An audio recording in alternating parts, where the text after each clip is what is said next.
It's time for Shawn and Maya in the morning. Quick pitch to Walter, looking for the record, cuts back, he's got it, he's out of it at 25 to the 26-yard line. Walter Payton becomes the National Football League all-time leading rusher. Jordan, open, Chicago with the lead. The Chicago Bulls have won their 6th NBA championship. Chicago has won the Stanley Cup. Palmero over the head of Jenks. Uribe charges, throws, out! And the White Sox have won the World Series. A little bouncer slowly toward Bryant. He will glove it, go to Rizzo. It's in time. And the Chicago Cubs win the World Series.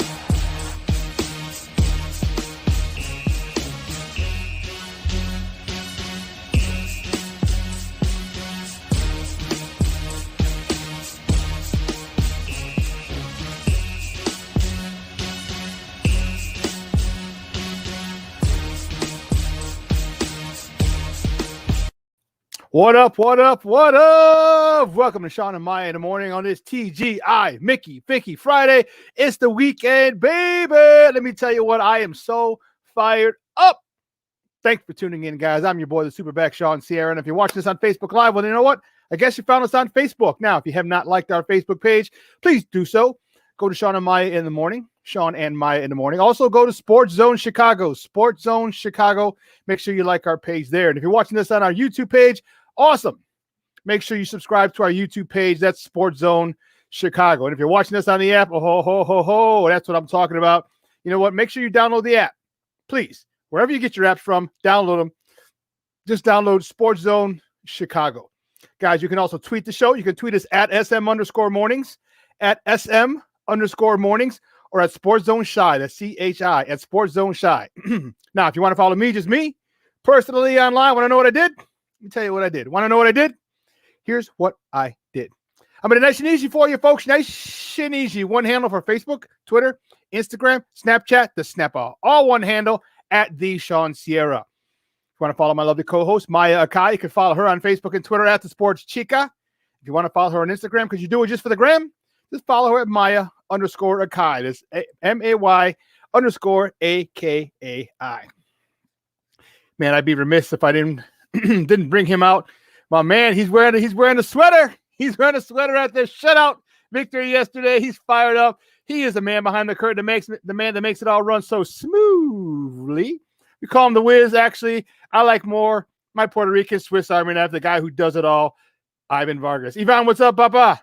Chill. I'm excited. Like I'm telling you, I am now.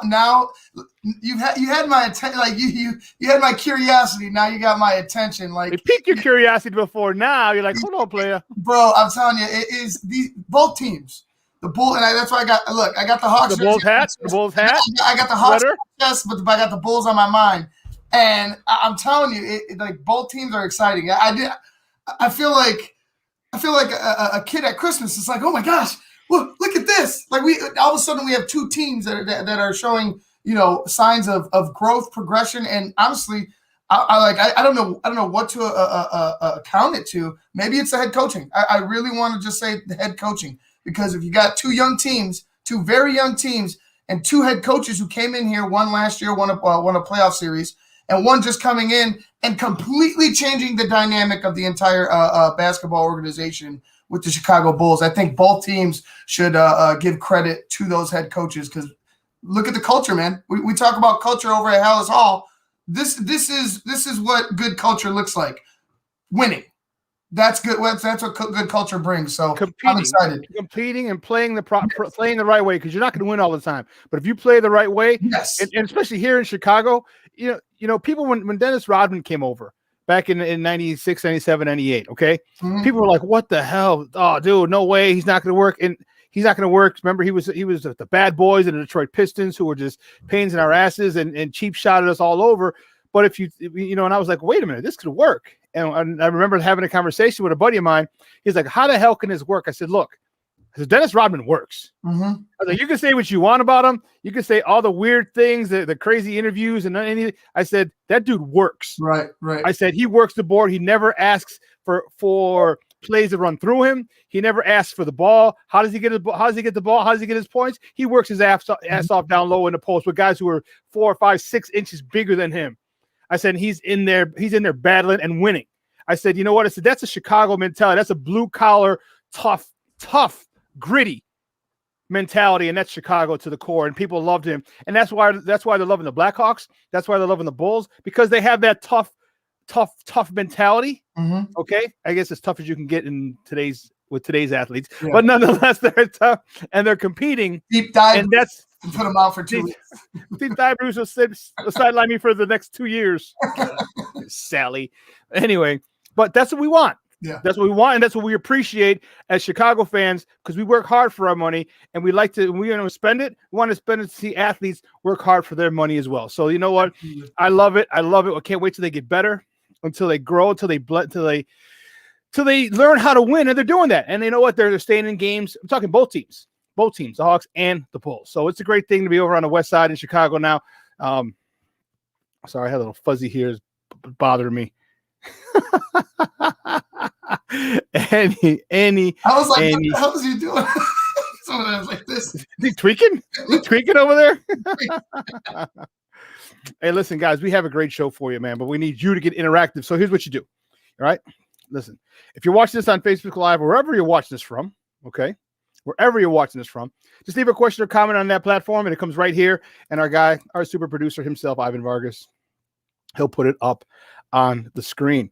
Listen, when I said I got a great show, peep this. When I said we got a great show, I was not bull jiving. We start early today. Early, 9:30, Jamar Harp.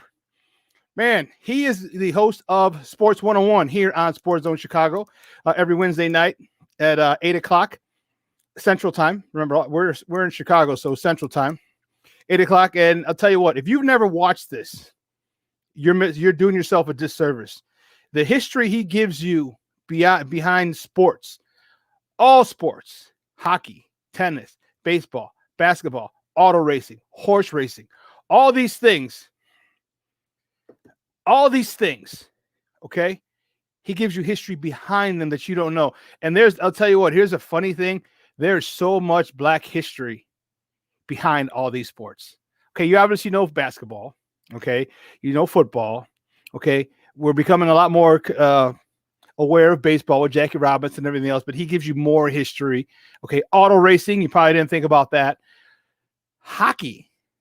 This guy is a library of knowledge when it comes to sports. So he's going to come on at 9:30 because he's going to talk about one of the top of the morning topics, and we'll talk about that. I'll discuss it a little later. I don't want to give it away.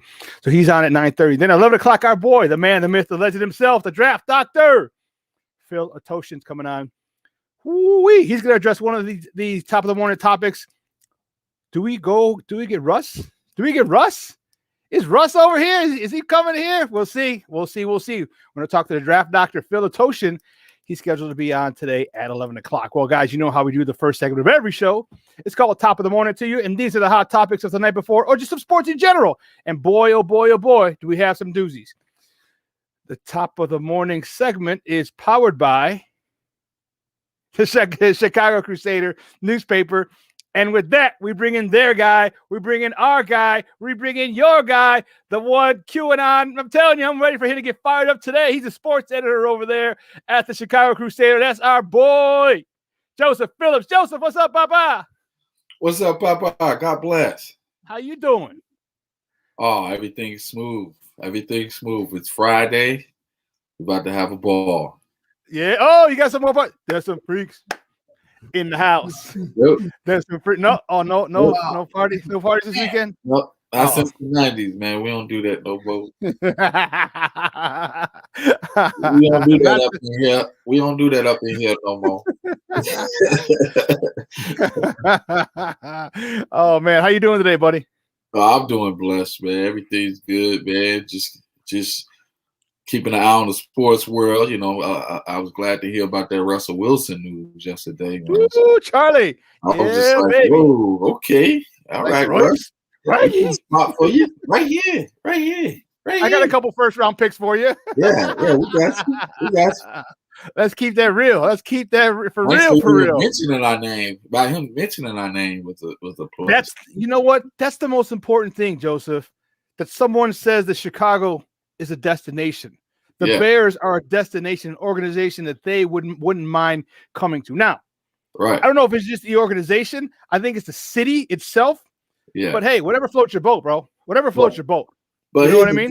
I want to send a message to Stephen A. Smith. Okay, first of all, man, don't come at Chicago like that. Okay, don't try to make it look like we're an undesirable destination when your boy is Aaron Rodgers playing in Green Bay, in one of the coldest cities in the world. So don't try to push that cold narrative with these QBs, these free agent QBs about coming to Chicago. Because I watch you jock Aaron Rodgers every week, calling him a bad man and all this stuff. Are you kidding me? You know, leave our city alone and your little East Coast bias. You want people to come to New York, but New York is cold too, so don't go there. Okay. New York is real cold. Stephen A. was on some ish, man. You know, and I think he was actually talking about don't go in the winter when it's, you know, like now. But it's still don't even November. It's but I mean stereotypically and usually, let's say within the last 5 years, winter in Chicago has been much different than it has when we grew up. Much different. So, but you know, he didn't have to go off on like that. You know, like dude, you know, New York is still jackety, it's still dirty. You got rats around all over the city, and it's cold. All right, so clean your own house. Clean your own house up, Stephen A. You know who the richest people in New York are? Not the stockbrokers, the garbage men. Because if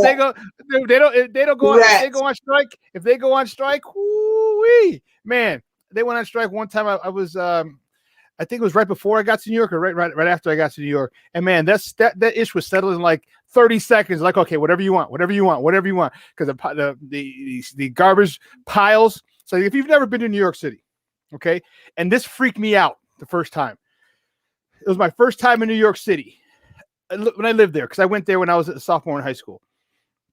So garbage day on our block was Tuesday, okay, and so we had just moved to Manhattan. Okay, we were staying in Queens with Troy, my roommate Troy's house, with his parents. So till we had enough money to move into Manhattan. So we did. We saved enough money. So we went in there, and we're geeked. We get to move in on Friday, Saturday, whatever. So Monday comes by. I was on the east side, 88 between First and York. Okay, for all you people who know New York. So I had a long walk to the Green Line, the 123 line, take it all the way down to World Trade Center. Okay. Now, no big deal, just a long walk. Come back, no big deal.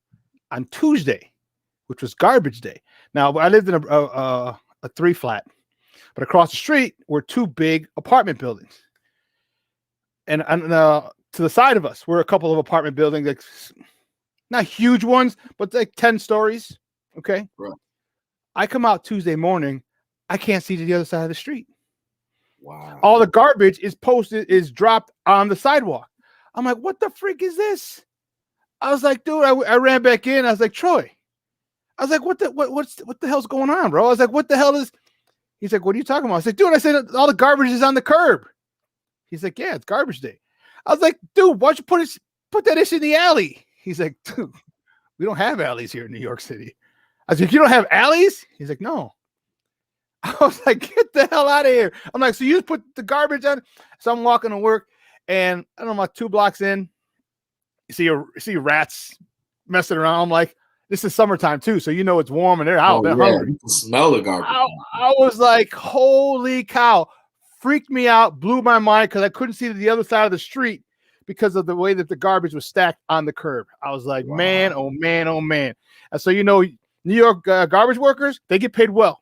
Yeah, they get paid very, very well. They get that mob money, man. That mob money.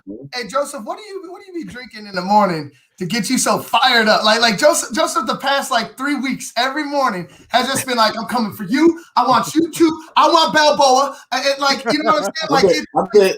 There's 3 things.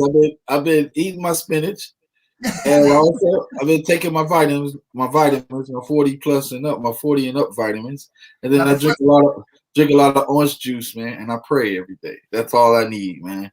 Hey, last thing on the New York thing.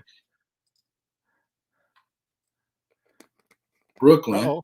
at night. Well, We were taking this romantic walk, and as we were walking under the bridge, we walked through the darkest area under the bridge, and all of a sudden, here are all these rats just breakdancing in the middle of the ground. My son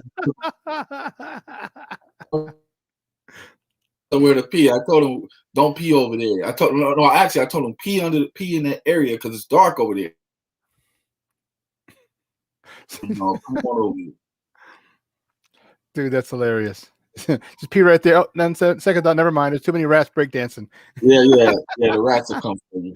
Run, Master Splinter is here. Run. Hey, listen, let's get right to it, man. Let's get to it, maybe. So the first top of the morning topic, the Blackhawks. Here come the Hawks, the mighty Blackhawks. Here come the Hawks. They shut out the Columbus Blue Jackets 2-0 yesterday. Patrick Kane, the Caner, the leader of this team, he scores in the third period, making it 1-0.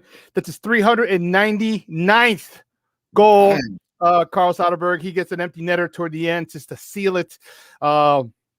Malcolm Subban gets his first shutout as a Chicago Blackhawk as they sweep the series with the Columbus Blue Jackets. Talk to me, baby. Talk to me.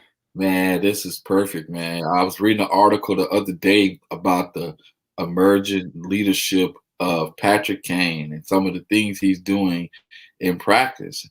And one of the things that Jeremy Carlton was mentioning was that it's his intangibles. It's the things that, not only the things that he does on the ice, but it's the things that he does off the ice, in addition to the things that he does after he make big plays. So when you're not watching, because I know most of the people, when they're watching Patrick Kane, it's like, okay, let's see what he does to score this goal. But he's doing other little things like standing in front of his guys, doing intangible things, knocking guys off balance. And back checking, yeah. Back checking. And guess what? The younger guys are starting to follow through. They're like, okay, if he can do it, he's telling them, if I'm doing it, you have to do it too. And it's just like what Michael Jordan says. Like, people's like, Michael Jordan was so hard on us. Will Purdue crying all the time. Michael Jordan was mean and this. But Michael Jordan told them, he said, look, I didn't do anything that I didn't ask myself to do. I believe that's what he said, correct? And I think that's what Patrick Kane is doing right now. He's like, I'm not doing anything I'm not asking myself to do. So if I'm trying to set a standard, that means everybody else has to follow. And if you can't get on with that, deuces, And I think Zach LaVine is starting to take that same mentality also, but that's another story with him. So. I think you're right. I think Patrick Kane has really accepted his leadership role to the fullest. And I'll tell you what, when you see a guy, you think of all these young guys, and we have a lot of guys who are first and second year guys. Now, mind you, Patrick Kane's 10, 11 years in the league now. Okay. You have to remember he was probably the idol of a lot of these guys. Okay. He was probably, put it this way, every single one of these first and second year players, they knew who the hell he was. They know he was an MVP before they got there. When you get drafted and you get signed by the Blackhawks, you're like, oh snap, I get to play with Patrick Kane and Jonathan Toews. That's what you say. Okay. That's like when you go to a team with any superstar, and Patrick Kane is undoubtedly a superstar. Okay. And then you see him set the example like this at practice. You have no choice but to fall in line, because this is the way that the best player on the team practices. And we talk about practice. I have to practice this way too, because if this is what he's doing, then I have to do the same thing as the best player on this roster does, because there's no letdown. And that's what these young guys are doing. And they're young, they're malleable, they're impressionable, and they're seeing this from Patrick Kane. And I wonder like how many any off-season workouts, okay? Right. If any of those guys got together with him in the off-season, because if they did and they saw his workouts and worked out with him then, wow, then they're really getting a whole bunch of Patrick Kane, a whole bunch of influence from Patrick Kane. Because I'll tell you what, we've never, ever said anything about Patrick Kane being out of shape, being slow, being a little heavy, being this. Never in his career here in Chicago. So his off-season regimen, I would love to see it.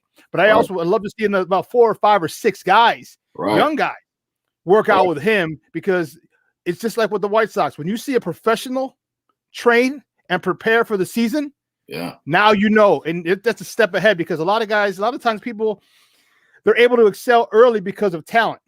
Right. Well, all of a sudden, people start working hard, because there's a lot of guys who are in the pros, baseball, football, basketball, hockey, okay, that aren't there on talent. They have decent talent, but they're there on hard work. Right. They don't want to work hard. That's the problem. And the thing I noticed with this Blackhawks team, number one, they're well conditioned, okay, on both ends of the ice. Number two, they have the ability to play with a little finesse and a little physicality. And then number three, they're starting to gain a hockey IQ, like a high hockey IQ, and that's because of their leader in Patrick Kane. And like I said, it looked like they worked out with him in the all season. It looked like their conditioning levels on another level, and they're treating every possession like it's like their final possession. And that's how you have to play throughout the season. You have to value every possession. They don't take breaks off on possessions. Even their goaltenders, it's like what Malcolm Subban did last night, shutting them out. You know, like he's actually improved this season in his past, 2 or 3 games, right? So he's gotten better. So I think there's accountability across the board, including with their coach, you know, him being their age, etc. So the Blackhawks are pretty much on the right track right now, and I hope they can keep it up. And then I think they're off to one of their best starts since the Stanley Cup years. You know, it's been a while. So right now, as of Wednesday, so they played last night. So after yesterday's game, they are 9-2-1 in their last 12 games. 9-2-1. And our guy Jason, who should be on with us later today, he chimes in. He says, "Can't wait till they get Kirby Doc back, and if next year if Taze is able to return, man, this team is slated for another playoff run." Okay, the way they are. If they get Doc back, God, that helps them out. If they get the captain back this year, that helps them out. I think they go maybe into the second round, past the second round this year. I don't think they're Stanley Cup ready. All right, I think Lankinen and Subban need another year this season of seasoning, of experience. But if they come back next year, I think they have a legitimate shot to be a contender. And Shawn, remember this also. Because last year, the reason why we didn't make it past the second round is because of our seeding. So we may not have to run it to, you see what I mean? Right, Vegas. A tough team like that. You see what I mean? So if our seeding we have the right seeding, we can run. I think we can get through the first and second round because if you don't play in Florida, Tampa Bay, if you don't play one of those teams, Toronto. So we're in the Central, so we probably play the East and the North. So the Toronto, the Vegas, those teams, you want to stay away from those in the first or second round. The higher the seed, then obviously the later it is that we're going to play those high seeds, the first and second seeds. That's right, and that'll be perfect because we'll be battle tested by then, and then once we get to them guys, then we can actually explore and play that next level of hockey that we were talking about in the off season. You know. Yeah. So I'm excited for this team, and it's just great to see these guys. I love, because I don't get to catch all the games. I catch most of them. It's like yesterday I wasn't able to catch it, but then you see it, toward the end when I got finished doing what I was doing. Blackhawks 2-0. I'm like, oh, dude, that's awesome. And I thought I didn't know who was in net yesterday either. I thought it might have been Lankinen and it was Subban. And you know what? I'm really happy it was Subban because Lankinen has been getting the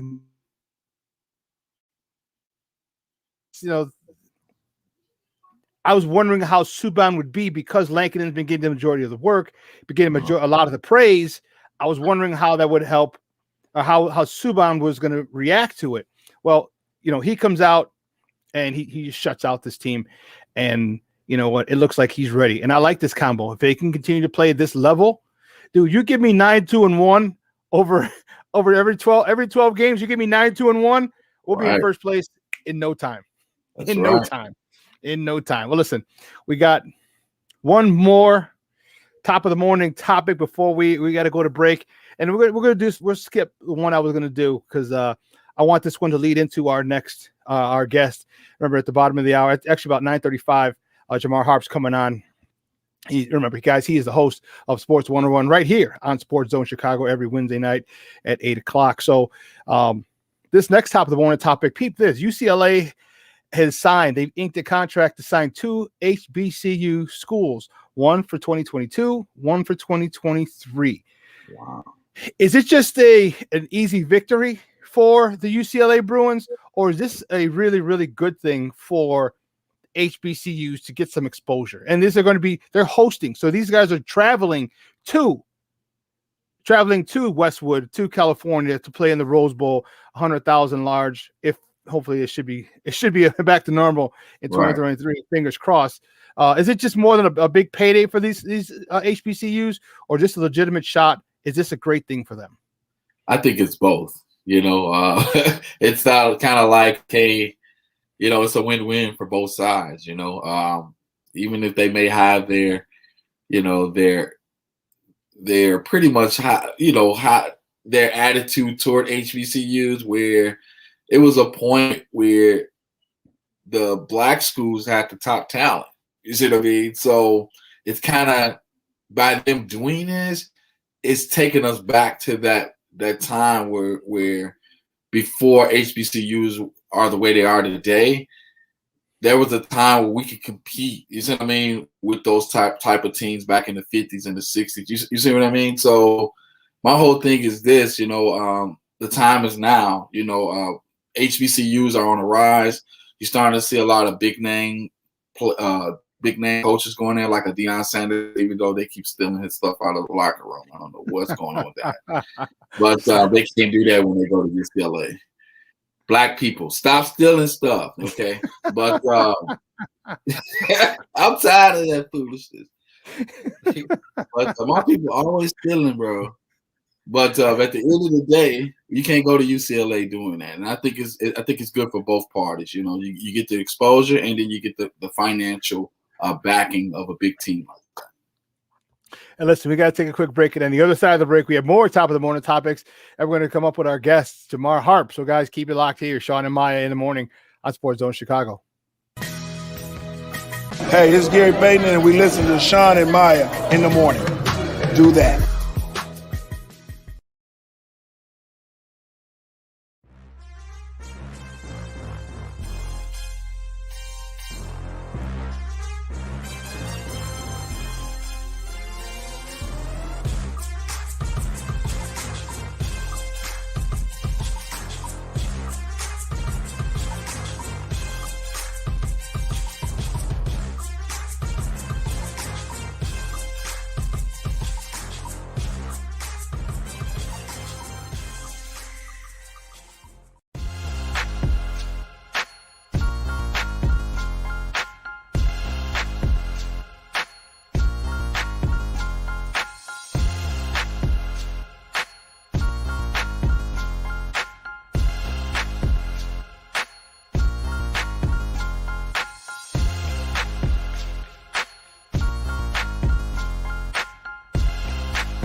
Welcome back to Shawn and Maya in the morning on SportsZone Chicago. We're at smack dab in the middle of our first hour, the top of the morning segment. And you know what? The last top of the morning topic that we just had was we talked about UCLA signing 2 schools to play in the upcoming seasons, 2022, 2023.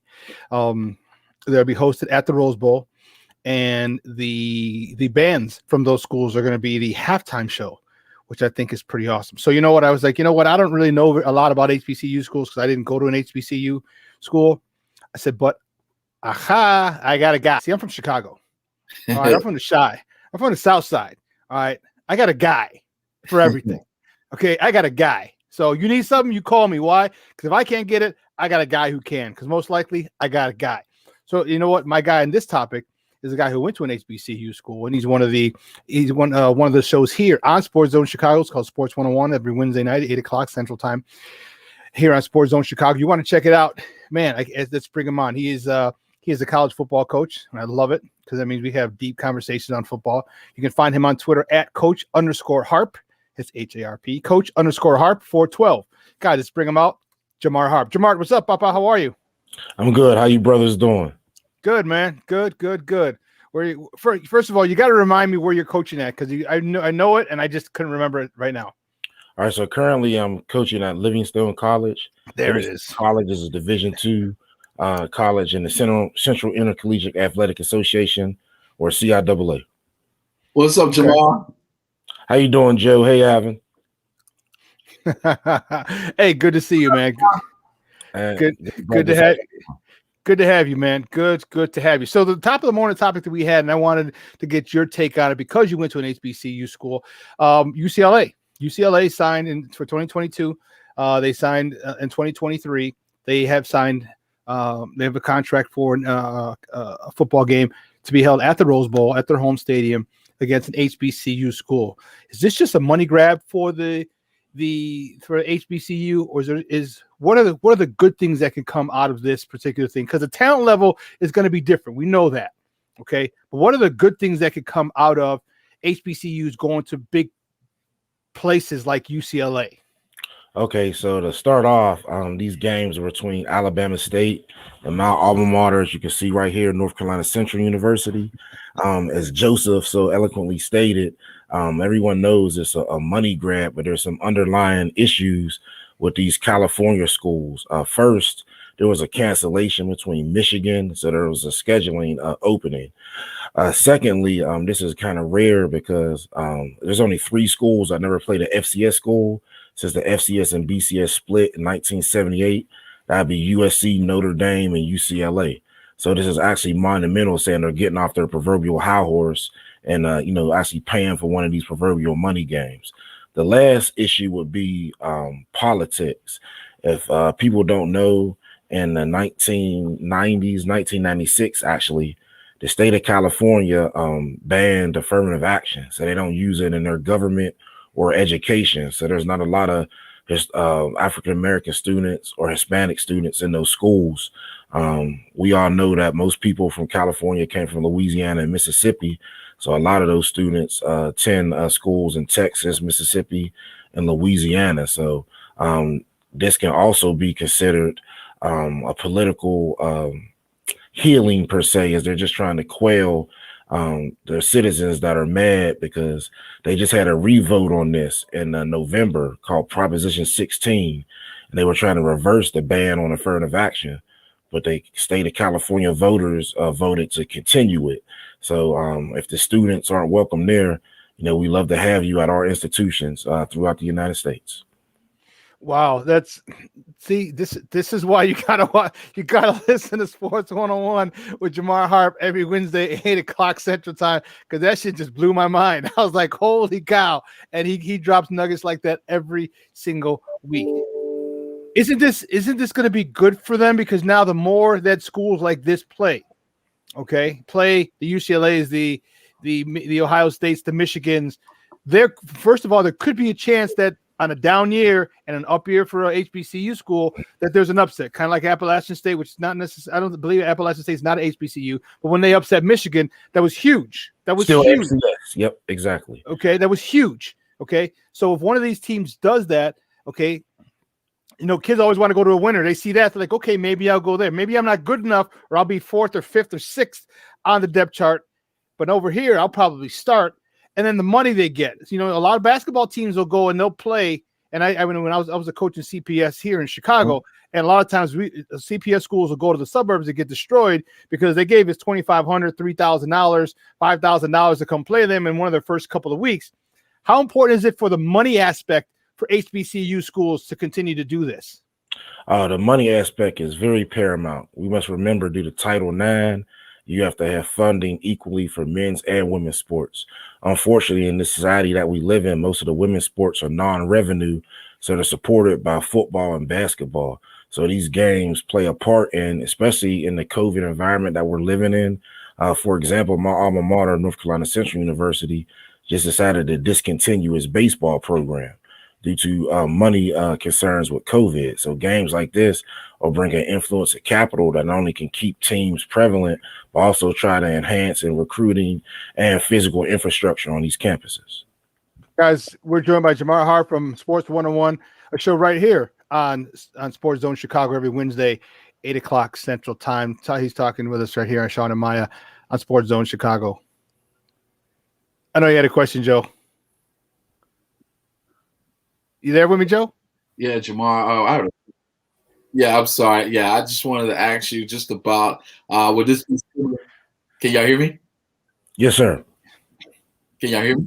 Okay, yeah. So I just had a question. Would this UCLA and HBCU matchup be very similar to a former HBCU alum in Ben Jobe? Do you remember that matchup when he, with Southern University, faced off against one of the top tier Division I teams, and they beat them at their own game? Do you remember that? Yeah, that was a long time ago, and I think it can get to that point. You got to remember, Jackson State just got to the brothers from USC, the one that he couldn't play because he filed for the benefits for COVID and received them. So they questioned his eligibility, but couldn't find out he didn't break any rules. So him and his brother transferred to Jackson State. So again, these opportunities just to get in this atmosphere will allow players not only on the sideline, but their families to see the business structure and what these schools actually bring. So even if the game is competitive, I think you can compel people that may want to transfer or look at that school as an option directly out of high school.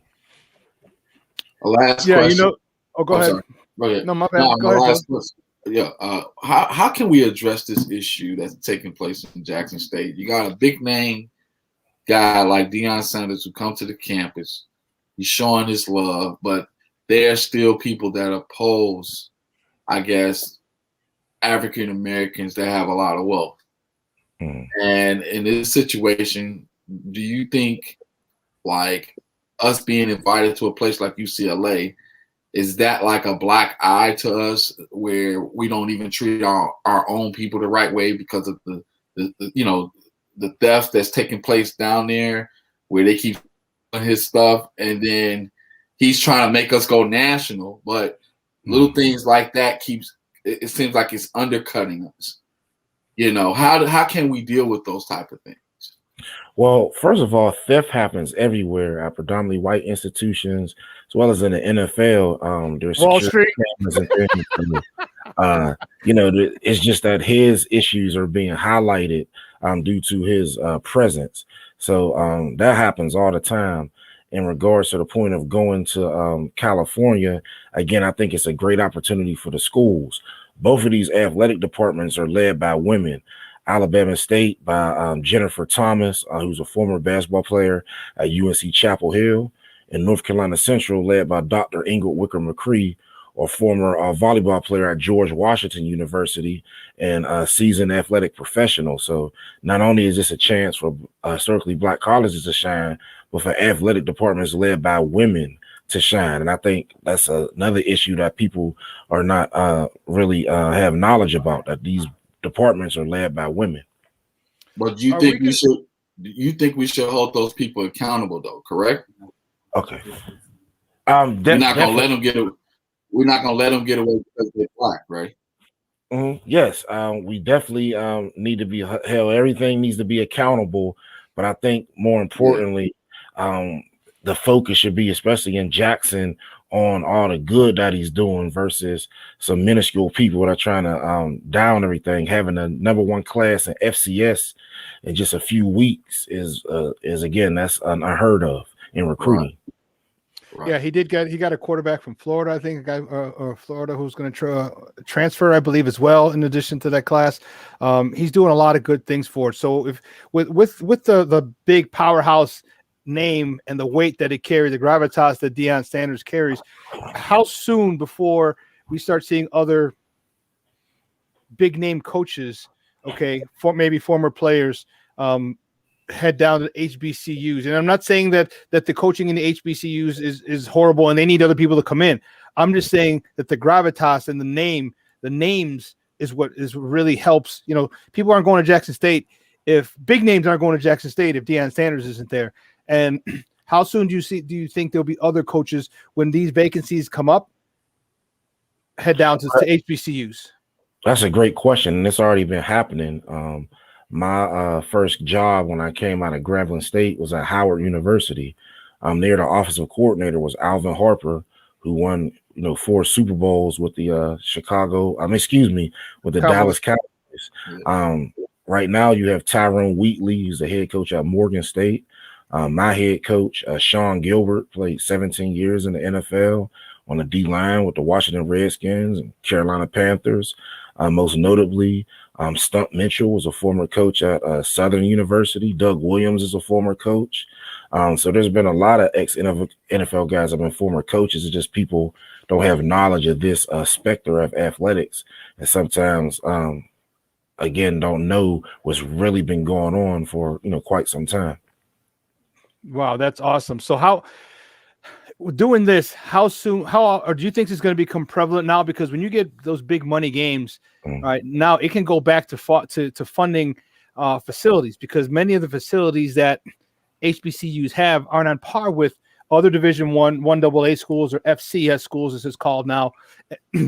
Definitely not some of the big boys like the Northwestern, which obviously has the newest one, the biggest, but we're talking Alabama, we're talking USC, Michigan, and the facilities that these guys have, because that's what you need to compete. Because if you can get the facilities and you say, hey, listen, our weight room and our facilities, our strength and conditioning, our nutrition, our recovery, everything, our medical system, our medical staff, they're top notch. There's no one better. We're in the top 10. Then kids will go there, 4-star, 5-star, or blue chips, either way you want to call it. Those type of kids are going to start going there because now they're going to start getting more and more scouts down there because you're getting more talent taken away from the big schools down to these HBCU schools. Exactly. Recruiting and infrastructure is big. That's one reason Jackson State is doing so well. Their stadium seats 60,000, and they're in works of building an indoor facility. Not only in football and basketball, those are the two things that will help students come. One is the infrastructures, and two will be the intellectual capital. With coaches such as Lavelle Moten, the star coach at North Carolina Central University, who's participating in the documentary on ESPN Plus with Chris Paul. Having coaches like that with infrastructure gives you a position that you can bring, our best men home, as we used to stay at Grambling University. And our best men, meaning those individuals of African-American descent coming back to historically Black colleges and universities. Hey, Jamar and Shawn, this question is for the both of you guys. Do you see this being very similar? And I know you mentioned this earlier in 2020, Shawn, about how the Catholic League, a lot of Catholic League guys are starting to embrace on projects in the public league to help turn those programs around while bringing those resources with them. Do you think you will see the same thing on the college ranks with a lot of the big schools, like you were saying, Shawn, leaving those big schools and trying to go to the Black schools and help turn those programs around? I do. There was the coach at Howard. Is it Howard? I want to say the Bison. There's a gentleman who had a chance to go to Alabama, and he decided no, he was going to stay and run the program at Howard, if I'm not mistaken, and knowing that the coordinators from Alabama usually go on to get head coaching gigs. Yeah, it is Scott. Larry Scott is the gentleman's name, and knowing that you're an offensive coordinator at Alabama, you're going to be a head coach somewhere at a Division I, an FBS school sometime soon. And he said no. He decided to stay, and he wanted to build that program. So I think people with that type of respect in the organization, because Alabama just doesn't invite anybody over to be on their staff. Okay, right. So when he gets invited and he turned it down, that shows what kind of coaching ability that he has, or they believe he has, but that also shows what he's about, and that's bringing respectability and notoriety to the HBCUs. Great question, Joe, and I share Shawn's sentiments. At this point, it's about a lot of people are realizing the difference between being a coordinator and a head coach, being the actual CEO of an organization where you can get your proverbial Belichick on and control the people you bring in, the sponsors, everything from top to bottom, whereas a coordinator, you can't do that. So I think Larry Scott and others are realizing that they can also get to the big level, just like the student athletes. You have to practice what you preach. So you can't tell the student athletes to come to HBCUs.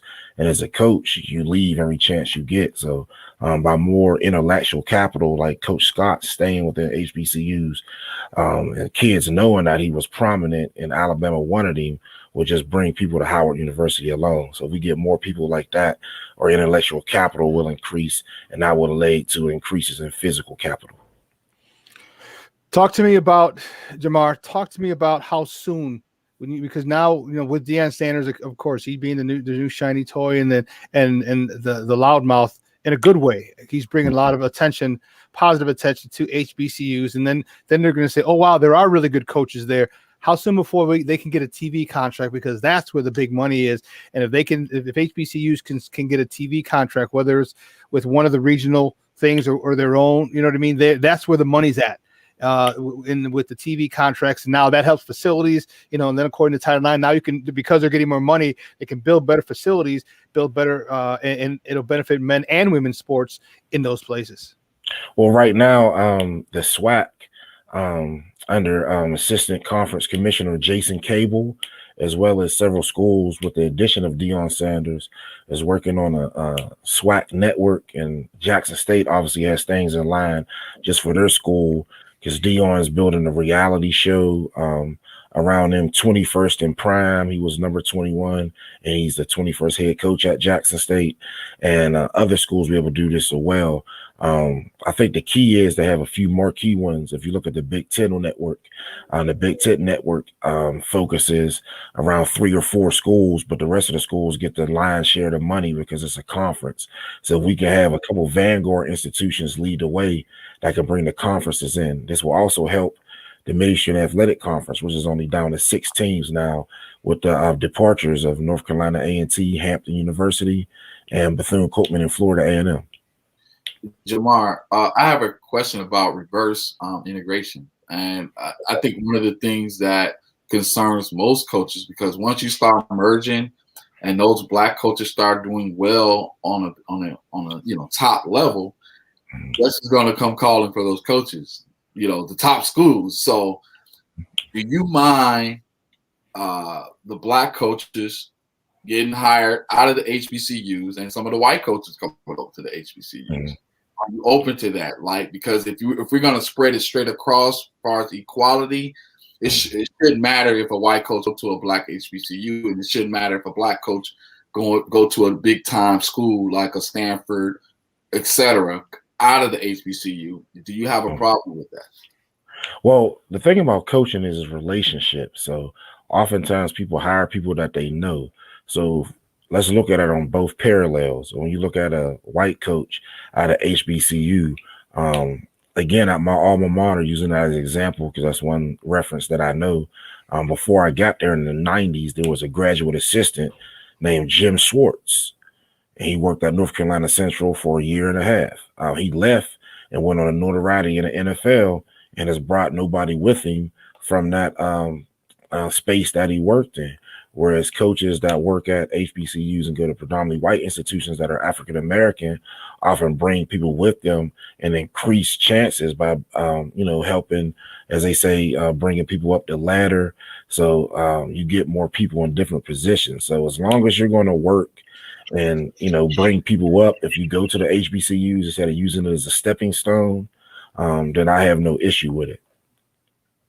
Yeah, you're so right. It is all about relationships, man. Because one of my running back coach in college actually coached at Alabama for a year, and so and he's at Utah State now, and I think that's a very good point, Jamar. As long as you bring people with you, I personally don't have an issue with it, because what that shows that the caliber of coach is on par with everybody else. Okay, if big schools start coming after the HBCU coaches, like, oh, well, they see what they're doing, we want them for our program. It's saying, okay, well, you can still come here because this is the type of coach that we hire. These are the types of people that we hire, and they prepare you. So if he can go here, guess what he did to those guys who are already here? They're going to have the same training and preparation for football and for life that at the big school that he's going to, and or I should say the HBCUs are going to have those same type of thing, and they're going to look for more quality coaches. And I don't have a problem with it. Just like you said, though, Jamar, bring some people with you, though. Bring some people get their foot in the door. Okay, so they can start their coaching their coaching career at a Tennessee, at a USC, at a Texas, at a Florida, at a Clemson. Give those guys chances so they can rise up, because getting out could be very difficult for people at HBCUs. But once you get out and you help people up, that's really all that really matters, and that's what people want. Also, to add to Jamar, to what you guys are saying, it also addresses the issue of equality. That's one of the reasons why I brought that up. Yeah. Well, I'm glad you said that, Joe, because when you look at it, Dr. Umar Johnson always states that when something is clearly integrated, things change on both sides. If it's only one side, that's assimilation. And off of that, assimilation comes with cultural appropriation and loss of economics with that appropriation from one's community. Yeah, wow, I listened to him. Interesting. Hey, Jamar, great stuff, buddy. I am so glad that I was able to have you on. And you guys, you have to check out his show every Wednesday right here on SportsZone Chicago, 8:00 Central Time.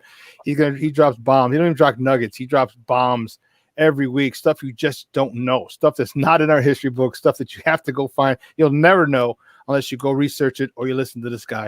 Hey, Jamar, do me a favor, let everyone know where they can find you and your work online. All right, thank you so much. So again, I can be found on Twitter at Coach_Hart 412. 412 is for Pittsburgh, PA, Village Road. Also, I'm on Facebook at Jamar Hart. And any questions or concerns, feel free to check me out there. Also, please support Shawn and Maya in the morning, SportsZone Chicago, as well as Alabama State and North Carolina Central Universities, led by phenomenal women athletic directors, Jennifer Thomas and Dr. Ingrid Wicker-McCree. Hey, great stuff, man. We'll have you on soon. And what do you got coming out next week? Do you have what are you talking about next week? Do you have that show ready? Well, next week we were planning to do a recap off of the Mississippi Valley State game. One of my good friends, and I used to work for him when I was at Mississippi Valley State as a head coach now, Vincent B. Dancy, but that game was canceled due to a COVID outbreak in Itabena, Mississippi. So Jackson State's next game is March 6th against Grambling State University. So that'll be their first SWAC game. So if some things don't change in that, I may go back to football, but we're going to have a great show on Wednesday. So I'd love for everyone to tune in. Hey, great stuff, man. Great stuff. Thanks for coming on. All right, thank you guys. Have a great day. All right, now, guys, that was Jamar Harp. Man, he just every time I listen to that dude, he just freaking drops bomb. I'm like, holy jeez, I had no idea. And this is why you got to listen to his show, because he just drops bombs and gives you the real. He gives you the story that people that you're not going to find in your textbooks. They're not going to talk about on TV. He gives you the real, and I think that's awesome, just so you can be aware of what's really going on in sports and in the world. Yeah, I actually love his insight when it comes to the history of HBCUs and the Negro League. So I love topping it up, Mars. It's like old school barbershop talk. Yeah. Yeah, unfortunately, you need a pen and pad when you talk with that joker because you write this down like no ish, really, Yeah. really. You know how you Man. talk to those guys that's in their 70s and they can tell you almost everything. Like Jamar, he's like those throwback guys. Like they can off the top of their head just spit that information for you. Yeah, they can. Man, that's great stuff. Hey, well, listen, we had to take a quick break. Joseph, thank you, Papa. I appreciate it. Any big plans this weekend? No freaks. Man, let's get In ready. the house. I'll be doing a story on the Bulls and Suns tonight. Okay. Also, I'll be writing a piece. Hopefully.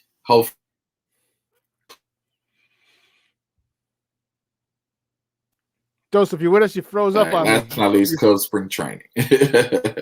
All right. We missed the second one. You said you got the Bulls tonight. We heard Bulls. spring training. Yeah, Russell Wilson possibly becoming a Bear. Okay. Talk about the scenarios on how they can go about getting him, and then last but not least, Cubs and Sox spring training. You said Sox and the White Sox. Cubs and Sox. The White Sox. The White Sox. We got to get. See, there you go. There you go with that nonsense, dude. There you go with that nonsense. Hey, go with that nonsense. Peace about. No, just Hey, man, you have a great weekend. All right, enjoy the weekend. It's gonna be 50. I know you, the wife, and little man are gonna be out there enjoying it, taking nice walks along the lake. Yes, enjoy yourself, man. Have a good one. All right, we'll see you on Monday. All right, God bless. Peace out. All right, guys, we gotta take a quick break, and on the other side of the break, we have more sports conversations. So don't go anywhere, folks. Keep it locked right here. Shawn and Maya in the morning on SportsZone Chicago. Hey, this is Dr. J, and I listen to Shawn and Maya in the morning.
Welcome back to Shawn and Maya in the morning on SportsZone Chicago on this TGI Mickey Ficky Friday. It's the weekend, baby.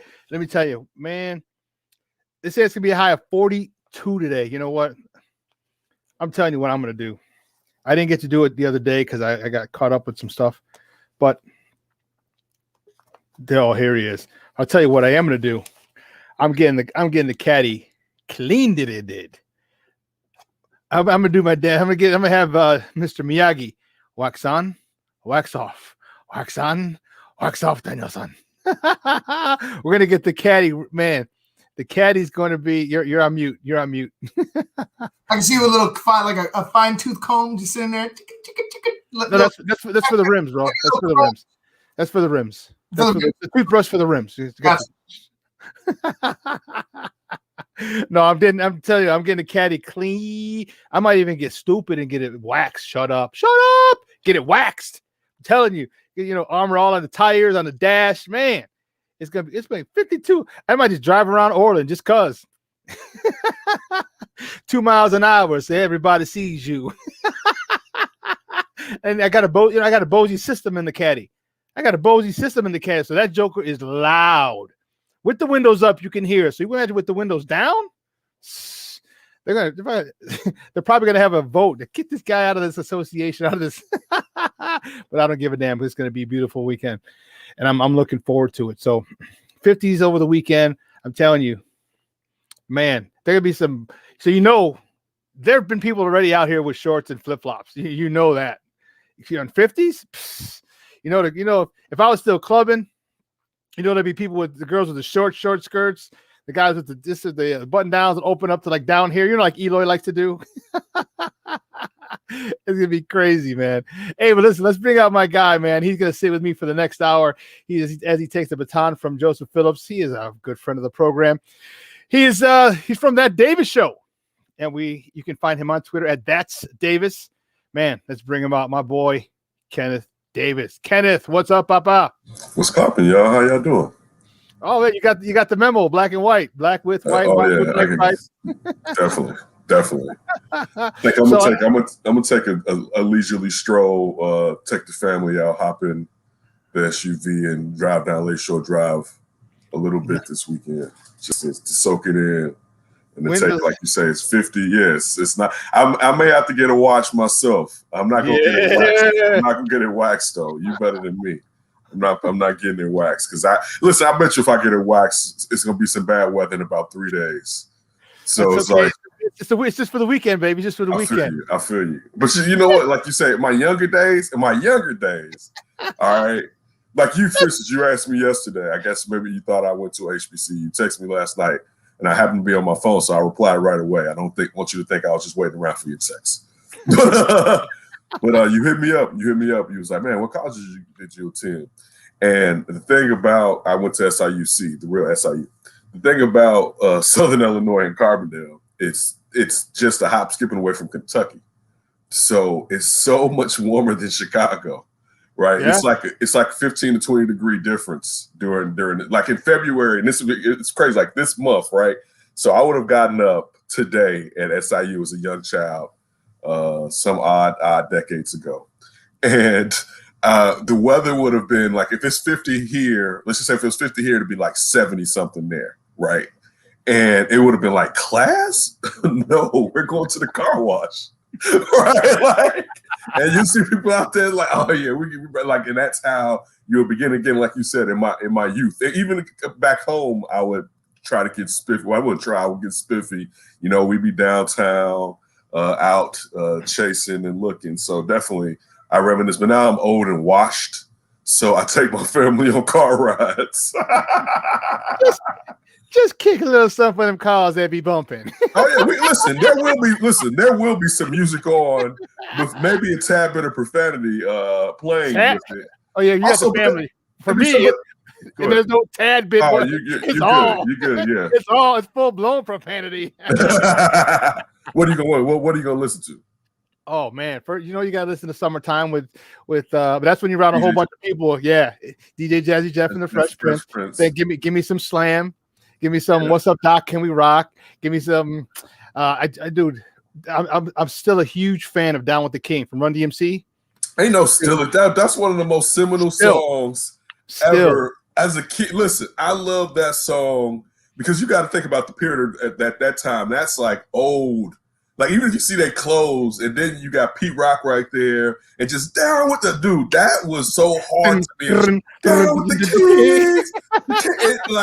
And listen, I'm more usually. I mean, like for instance, like with me and Demaz, the weird thing was I'm an Andre guy. Demaz is a big boy guy. And the flip of it, I'm a DMC guy. right? Like I'm a big DMC. Like DMC's voice to me as a child was just something. Like, I mean, again, I don't think people, and we said, speaking it's McDaniels, not McDonald's. These rhymes are Dale's, but the burgers are Ronald's. Listen, I don't think people put them on the plateau they should be put on, the platform they should be put on.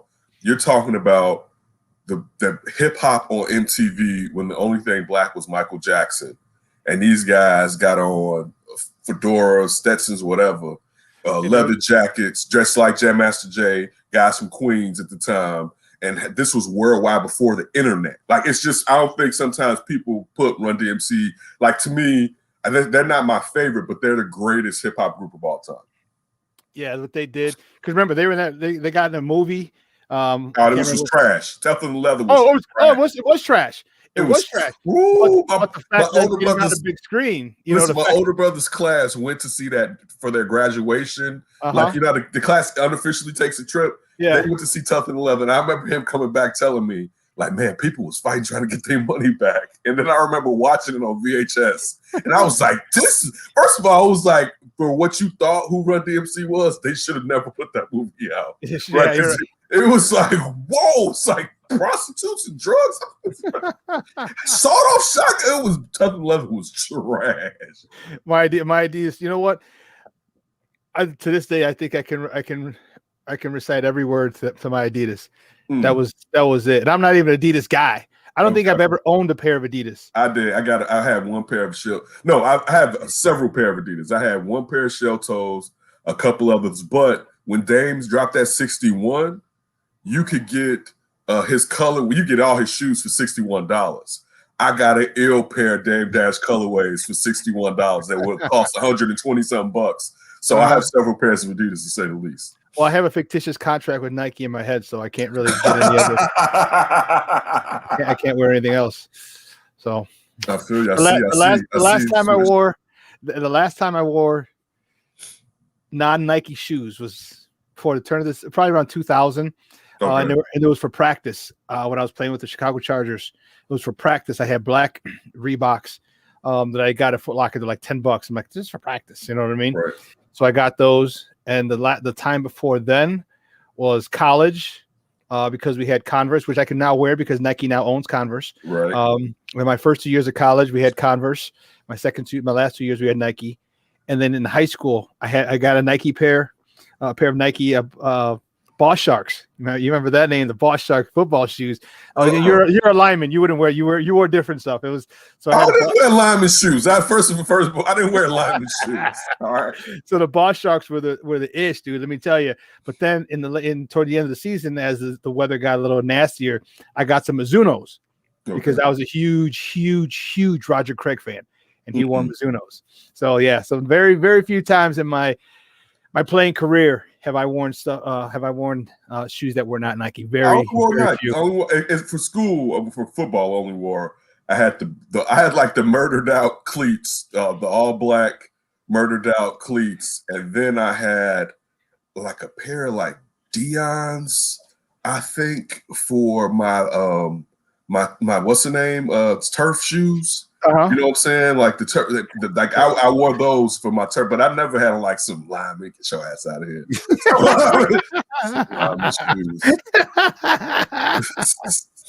Oh man. Hey, you know what? Let's talk a little bit about this, man. Some guy wants to come to the Shy. He's like, you know what? The Shy wouldn't be that bad. It's on the list. It's on the list, Shawn. I don't know about if he wants. That's his preference. Hey, there's 29 other cities, 31 other cities he can choose. Okay, from Seattle, and he narrowed it down to you. Okay, you made it to the final. You made it to the final round.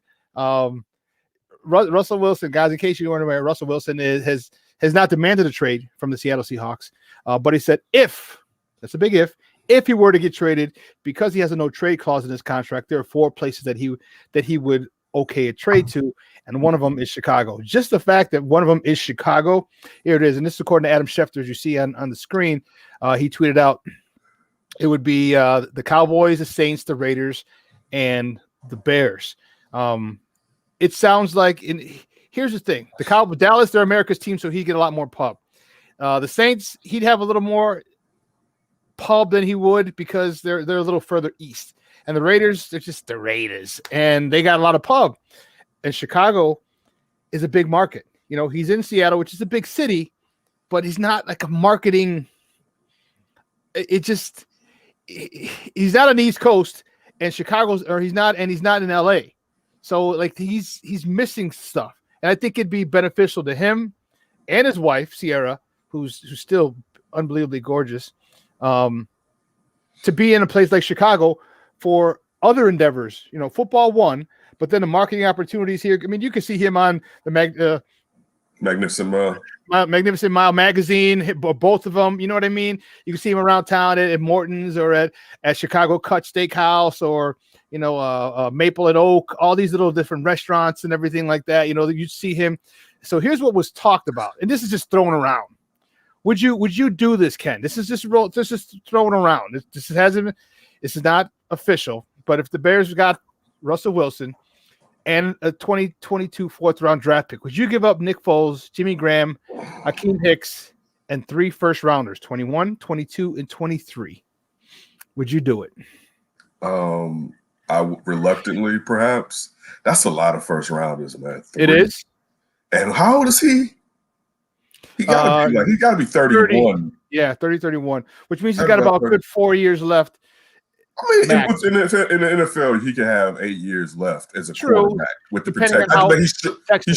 But he's shorter. He's complaining about getting hit more, but still, he's not an injury-prone type of guy. You know what I'm saying? So, and also, I would hope that any team that trades for him would protect him better than Seattle, who's had terrible offensive lines throughout his career, basically, and that's part of the reason that he's kind of getting on. I think I'll say this too. See, he didn't remember during this season where, and he trademarked it. Remember when let Russ cook when he was the odds-on MVP favorite the first half of the season, and then midway through the year, and when everything went bad, people was like, yeah, see, Pete Carroll wants to get back to the way things used to be and doesn't want to sit there and let Russ cook and just sit there and throw the ball as much. He wants to get back to running the ball. You know, they do run the ball a lot in Seattle. I don't think people think about that. But that part of offensively, the style of play, but also the fact that they've never surrounded him with a good offensive line, I would think the team would bring a good offensive line. But this is the problem with the Bears would give up 3 first-round picks. There's not a chance they're going to be able to get a good offensive line around him. I mean, because you're not going to be able to draft a tackle. You would have to then buy a tackle on top of taking on his contract. Now, you're letting Akeem Hicks go. You're letting Jimmy Graham go. And I'm sure some of that has to do with getting the money to allow Russell to come in because he's got to be what? He's a top 5 paid quarterback at least. He's got to be in the top 3 or 4, I believe, as far as annual salaries for quarterbacks. I would see the problem is I wouldn't want to do it, but they would have to do it because they can't find a quarterback. That's a steep price. Now, if you told me this, and he's more injury prone than him, if you told me at the end of the day I had to give up 3 ones to get Deshaun Jackson, I'd do it because he's 25. You know, like I got 8. I got really, if Deshaun doesn't get hurt, I have 12 good years of him. That by the second year of this, just say if you trade Deshaun Watson, I meant to say, I should be able to try to get a line around him before I start getting my draft picks back, and then we can start just drafting around him. But to give up 3, and I wouldn't do it, but the Bears probably should do it. I think George McCaskey would be making a mistake by allowing Ryan Pace that much draft equity when his job should be on the line. Like, you're really hamstringing the next. And again, if you're hamstringing somebody with a good quarterback, the job is more appealing regardless. But still, like, that's I forget the players outside of Akeem Hicks. I mean, Nick, all the other 2 players don't even matter. You know what I'm saying? Like those, but Akeem Hicks is valuable. But man, I mean, you would have to do it. I wouldn't want to do it. You know what I'm saying? That's a long time not to have a first-round pick, man. It really is. The thing that people don't think about is you got to build through the trenches, and that's where you can really knock out some trench hits right there. Or what if they did this? What if I were the Bears and, you know, if you wanted 3 first-round picks, I'll give you 22, 23, and 24. Go in a year after because I still want my first-round pick because some teams will like that because now and some teams want it now, but that's also another option. Like, okay, I'll give you a second this year, okay, but then I'll give you 22, 23, 24. I need my first round pick because I'm not going to have him bitching and moaning about protection like he's doing now with Seattle. But one thing though, Ken, just remember, when we toward the end of the season, and here's where freaking Nagy is. When Bill Lays was calling the plays, okay, and the Bears were putting up 30 points. Did we mention J. Charles Leno's name a lot? No. Nope. Because he knew he knew what his weaknesses were. So I'm not gonna have my quarterback stand back there. It's gonna be 1 read, 2 read, run for Mitch. Okay. Mm-hmm. And what I'm doing, he's handing the ball off to David Montgomery, and he got that. And when you have a good running game, you can't just go hell bent for election at the quarterback. You know the old saying, you have to earn the right to rush the passer. Mm-hmm. And that means you can't just go hell bent for the quarterback, because if you do, they run a draw or they run a quick hitter, and all of a sudden he's gaining 10, 15 yards. He's past the linebackers into the secondary on a consistent basis. Yeah, you have problems. So Bill Lazor was very good at keeping teams off balance. Mm-hmm. And with a quarterback like Russell Wilson, he'll be 32. No, he was born in 88. So in 98, 18, he'll be 33. 33-ish. Okay. Ooh, that's a lot. That's a lot for 33. I'm joking, but yeah, no, it is a lot. That's a lot. Three first rounders and again, dude can play a decade, but that's a lot for a third round. A guy who's that old. For I think I have to change my thing on Deshaun Watson. I don't think I'd give him 3 first rounders. I give him 2 2s and 2 1s and 2 2s. You can try, but they may not take it. True. Oh, that's what I'd offer. Yeah, you're right. You're right. I get 2 1s and 2 2s. Guess what the Jets are gonna give me while you're sitting there? Yeah, seriously. What you gonna give me? All right, then. How would you, man?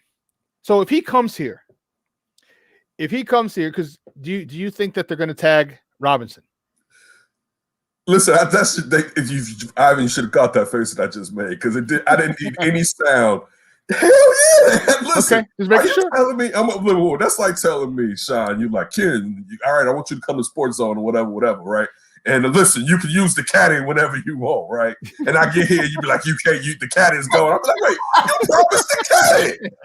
Yes. Like you think I just listen? I'm going to leave. What's his name?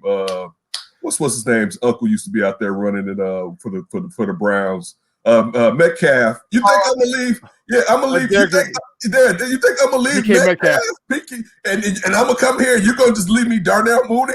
Like, dude, listen. Every quarterback that the Bears have been attached to, outside of maybe the younger quarterbacks, but the ones that have authority, there's no way they're gonna be like, yeah, just let Allen Robinson go, dude. To franchise him, because at least the first year, I'm going to play with the quarter. No one wants to come here and suck.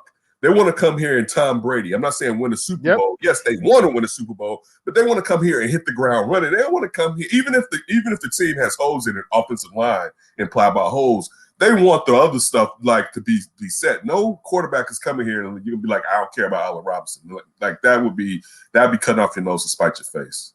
Yeah, I think that they not only do they get Allen Robinson, but I also get a stud. They need a big, fast receiver on the opposite Allen Robinson, because when you come from a DK Metcalf, that dude can fly. First of all, he's no punk. He's like 220. He's like 220 pounds. That's not your average wide receiver, dude. No. That's your bodybuilding, like stiff arm. And you see some of his stiff arms, and he was a bit of a project, but he was further along than other projects. Anybody thought he was not supposed to be this. And this is year 2, right? Mm-hmm. 3. He wasn't supposed to be this past year, 2. He wasn't supposed to. How much of that is Russ, though? You know what I'm saying? Dude, how much of that? It is, Ivan. But dude, listen, how many drops do you see DK Metcalf having? Also, how he plays at the top. Like a lot of guys slack off. Mm-hmm. Dude, I mean, because this is another thing too. You're taking away what makes Russ cook, and that's that deep ball, right? Because listen, that play action deep ball is crazy. All right, like when you're talking about going over the dog, he's laying it in his arms like he's on top of him, dropping salt on top of him. Dude, I was just about to say that, Ken. You exactly. His deep ball is so soft, it lays in your hand. It's not his deep ball is so beautiful. Yeah, dude. He's at right now. I put him up there where Brady was like 8 years to a decade ago.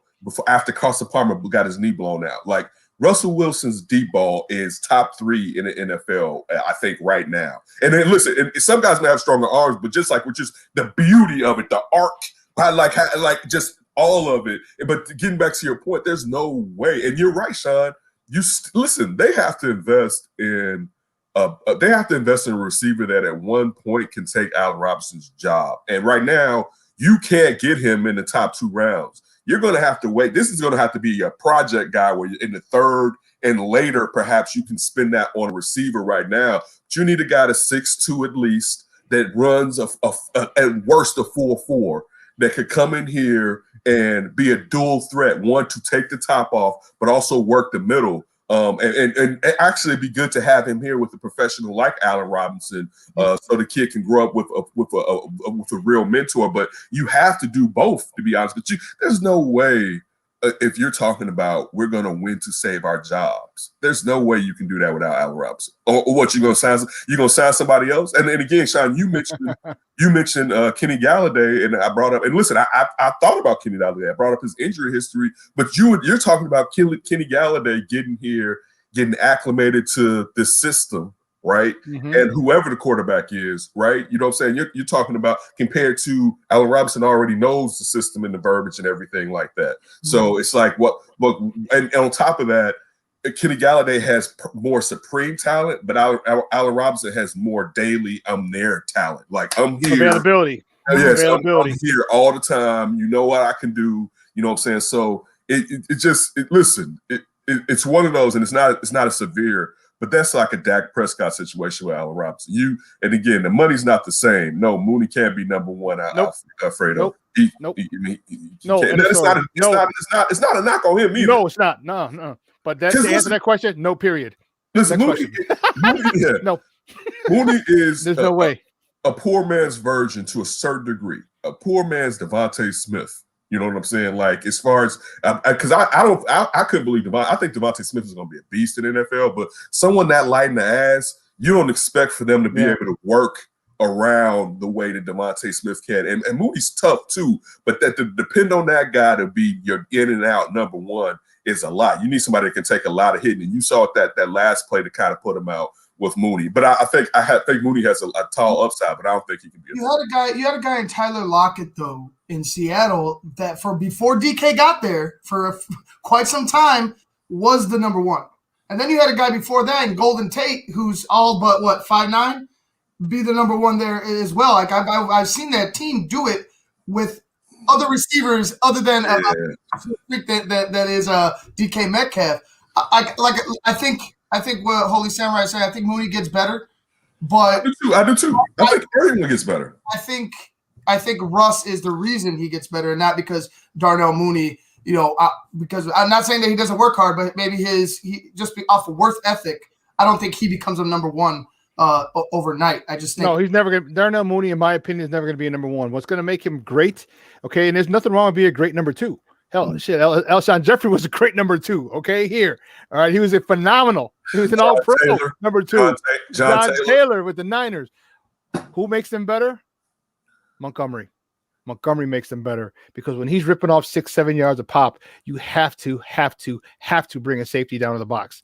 There's no ifs, ands, or buts about it because they will not. You ask a defensive coordinator, how would you rather lose by a passing attack or getting it shoved down your throat the entire game and watching your defense quit and beat me with a passing attack? Because I'm not going to have you, because really that's the essence of football is I'm bigger, better, and stronger than you. My line is better than your line. And when we can win by attrition, that is the most I don't want to say humiliating, but humiliating thing because they're bigger, stronger. There's nothing we can do about the fact that they're going to run the ball right here because they've been running for the last 7 plays and they're going to continue to run until we stop it, and we can't stop it. That is a helpless feeling. But you know the crazy thing, though, Shawn, and we've never experienced this here in Chicago. You know what? Some teams, depending on how great the back is, when they have a superior quarterback, defensive coordinators are scared to move that guy up in the box because of that quarterback. Like we've never had that with like, should I gamble and put the safety in the box? Right? It was up. It's like safety in the box, right? We've never had it where they were so scared of the quarterback. It was like, you know what?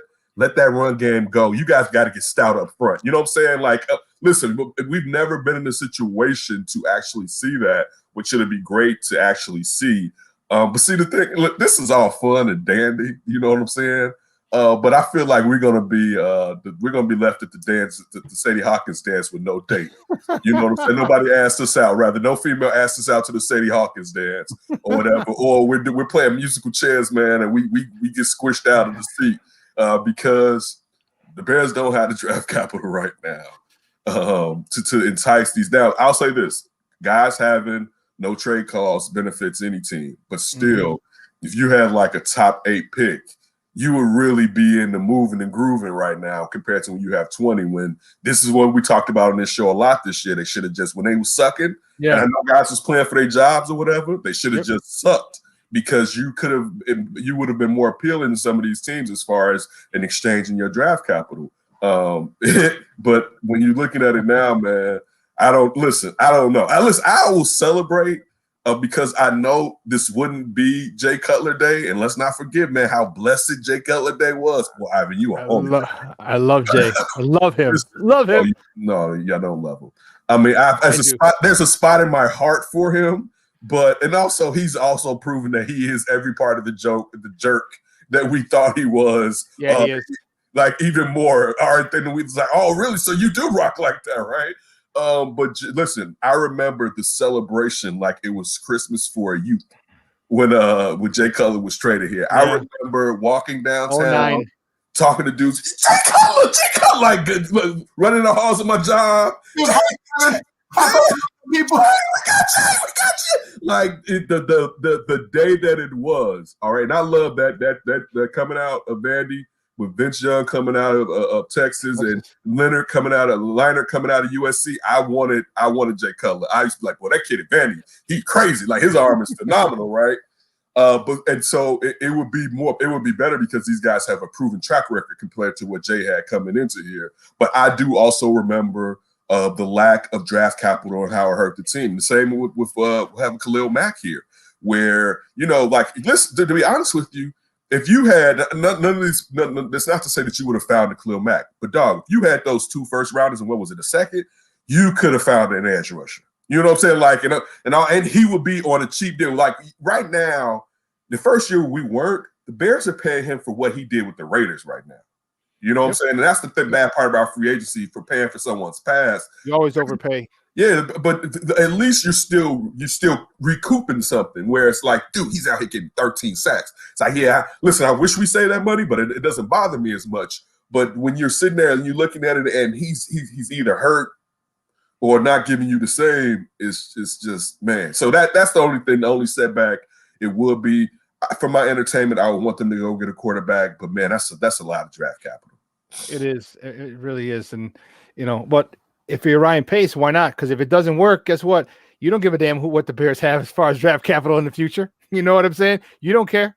You're out and you're trying to save your job. Because what if Russ does come and they do go into the playoffs? You know what I mean? They do get a deep run in the playoffs, or they get to the NFC Championship game and lose. You know what I mean? Then you're like, whoa, okay, he can do it. Next year is, then the expectations will be sky high. And, Nagy and Pace will save their jobs yet again. But if I'm Ryan Pace, I'm going, dude, I'm making that call in a heartbeat, man. Say, hey, what do you want? What do you want to see if we can get it done? I mean, the Saints would definitely give you 2 ones easy. It wouldn't even be listen, Saints, Sean Payton would sit there and be like, oh, you're telling me I can go from Drew Brees to the guy that's better than Drew Brees, but comes from Drew Brees. Russell Wilson is out there because of Drew Brees, all right, as far as height and stature. That benefited him. And when people was like, Drew Brees can do it, and Russell Wilson is actually shorter than Drew Brees. I think Drew Brees is a legit 6 foot. Russell Wilson's like 5'11" with heels on. I met Russell. Was he Prince? I'm like 5'9". Russell is just a little bit taller than I am. Like he was in cleats, but he was just a little bit taller than I was, and I can imagine he's about like 5'9", 5'10". Yeah, he's not. That's not because you saw him with Baker Mayfield, and when he interviewed him, and they stood back to back to show the height. That's when I knew Baker Mayfield wasn't short. I was like, damn, Baker is a legit 6'1" or whatever. Like Russell Wilson's a little itty bitty dude, still. But I mean, it would be a lot to give up. But I'm looking right now. Holy Samurai said that he would take Corey Davis, a good one, and Nelson. Now, see, the only problem with all that, these are all, except for maybe Corey Davis, these are all number 2s. Like they like Goodwin's a guy that is much better than the slot guy, but is a slot guy. I don't trust Nelson Aguilar as far as I can throw him. I know he rebounded out west, but those years in Philly, I couldn't even sometimes the thing like this, you got to think about how dependable Allen Robinson is. Like sometimes we don't respect dependability and also not drops. I ask you guys this: who's a better receiver? In all fairness. And when you watch him, Allen Robinson or Brandon, Brandon, what's the name to play here? Brandon Marshall? Brandon Marshall, right? And the thing is, Brandon Marshall has more talent in a way, I would say, but Brandon Marshall dropped a lot of ball. He has stone hands. He kind of remind me of T.O. in that way too. Allen Robinson has a couple drops, is very reliable, doesn't drop the ball that often, can go deep, can play over the middle, can do everything. Allen Robinson is a really nice receiver. He's in the top tier of the second group of receivers, I think. Okay, yeah, because he doesn't have breakaway speed. He's got good speed. He's got good speed, but he don't have that breakaway speed. But he's tall. He has a large catch radius. He'll go over the middle, and he'll go get that joker. He'll go. And also his jack, his yards after catch, it's or crazy. After get off the game. Yeah, so it's just like he's not Julio Jones he's not in that elite class, but he's out of that class and he's in the top tier of those guys. You know what I'm saying? So he's fine. He's good enough. Again, what you said, I would give him someone another run. Now, if you had Allen Robinson, a nice other receiver, and then Mooney as your slot guy, dude, your receiving core is ridiculous. You know what I'm saying? Like it is, and that's not even to say that sometimes Mooney has to stay in the slot. Mooney could probably play the X and the Y too, but just if you just say, because even with Allen Robinson, they play him in the slot. We know that now that's one of the things, playing the big receiver in the slot. That way you can get the best cornerback off of him, or you can at least see what's going to happen for the big receiver. But still, Allen Robinson is a dependable guy. I wouldn't be looking to ship him away or just replace him with anybody. Guys, we got to take a quick break. And he's Ken Davis from That Davis Show. We're going to be back with him on the other side of the break. So don't go anywhere, folks. Keep it locked right here. Shawn and Maya on SportsZone Chicago. Hi, this is George Iceman German. I listen to Shawn and Maya in the morning. 1-2. AutomotiveMap.com presents the Sports Flash on 1330 and 95.9 The Zone.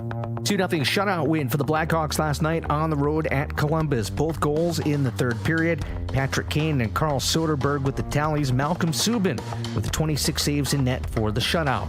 Chicago 11-6-4 with the win. Back at it tomorrow night at home against the Red Wings. The Hawks with 8 wins in their last 10, 2 in a row. They're 2 points out of the Central Division lead behind Tampa in Florida. The Bulls are home tonight hosting the Suns. 3 straight wins for the Bulls, coming off Wednesday's 133-126 overtime win at home over the T-Wolves. Baseball spring training games get underway this weekend. The White Sox open up against the Brewers Sunday. On Monday, the Cubs take on the Padres. College basketball, number 5, Illinois with an 86-70 win at home last night over Nebraska. Chuck Sanders, that's the Sports Flash, 1330 95.9 The Zone. Have you wanted to speak a new language, but thought it would be too difficult? Then try Babbel. Babbel starts by teaching you words and phrases that gradually get more complex. Soon, you're practicing short conversations. So in 15 minutes a day, you'll be speaking a new language in a few weeks. Babbel is built around real life. It teaches you practical conversations that you will actually use. Babbel, language for life. Celebrating 10 million subscriptions sold. Now try Babbel for free. Just go to Babbel.com today. That's Babbel.com. Hey, Matthew, we need to restock those sleeping bags. Indeed knows unexpected growth can stretch your business thin. One of you cover this register? Like at Anita's Outdoor Store. Sorry, Matt. To keep sales climbing, she needs to get started hiring right away. I need Indeed. Indeed you do. And the moment you sponsor a job on Indeed, you get a short list of quality candidates from our resume database. Visit Indeed.com/credit and get a $75 credit for your first sponsored job post. Terms and conditions apply.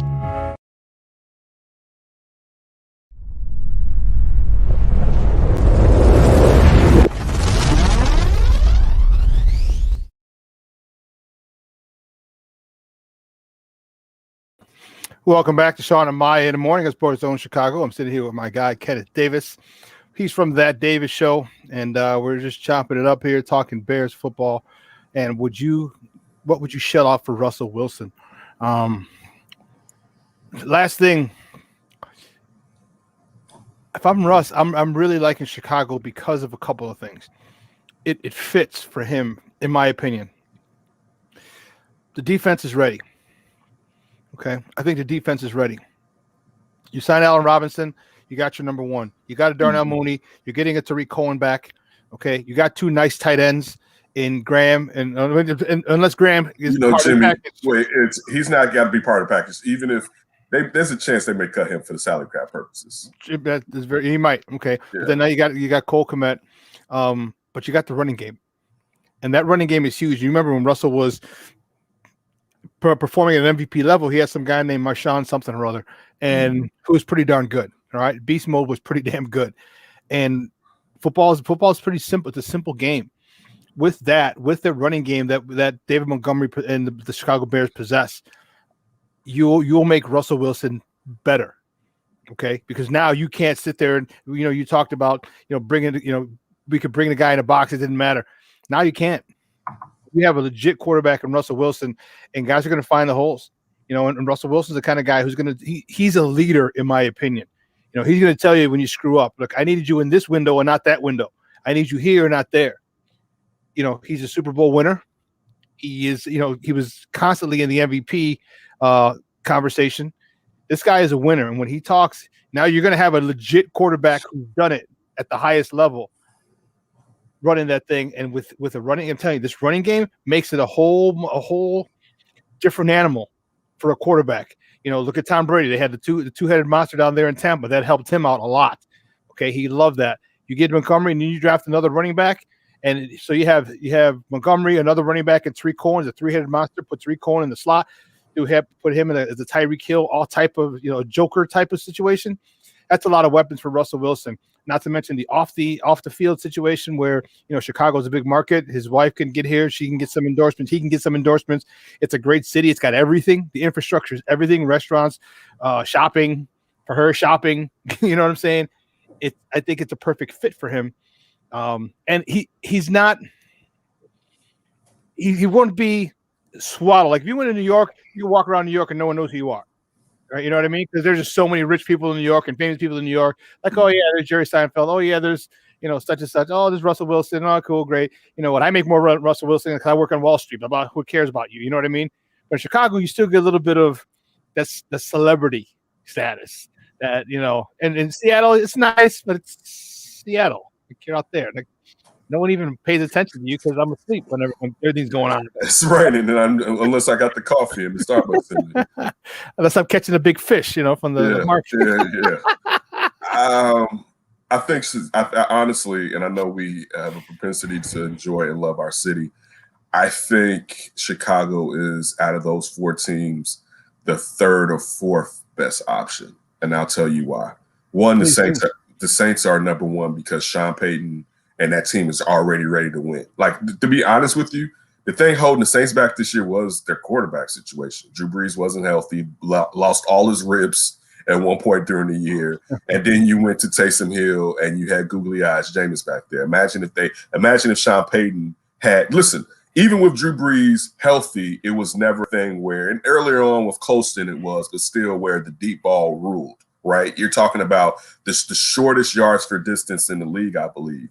Now you got, and we just talked about deep ball, you got Russell Wilson out there with the maneuverability that he has, but you have Sean Payton.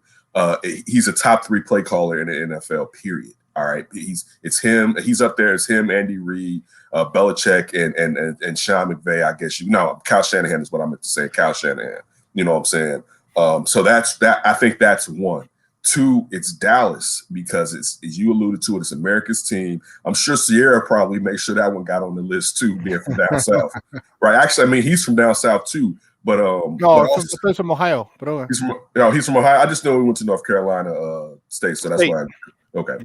But also when you look at the fact that listen, they got some holes, but skill set wise, their skill set is look at their receiving core.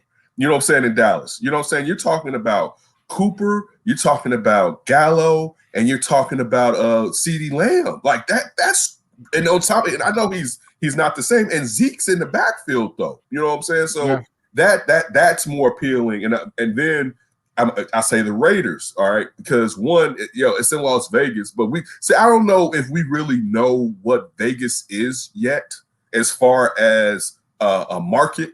You know what I'm saying? Like, because it's when these teams with hockey, with the WNBA, and now with the NFL being there really hasn't been a superstar there yet for us to gauge how that goes forth. But this is the reason I would say Vegas is ahead of the Bears.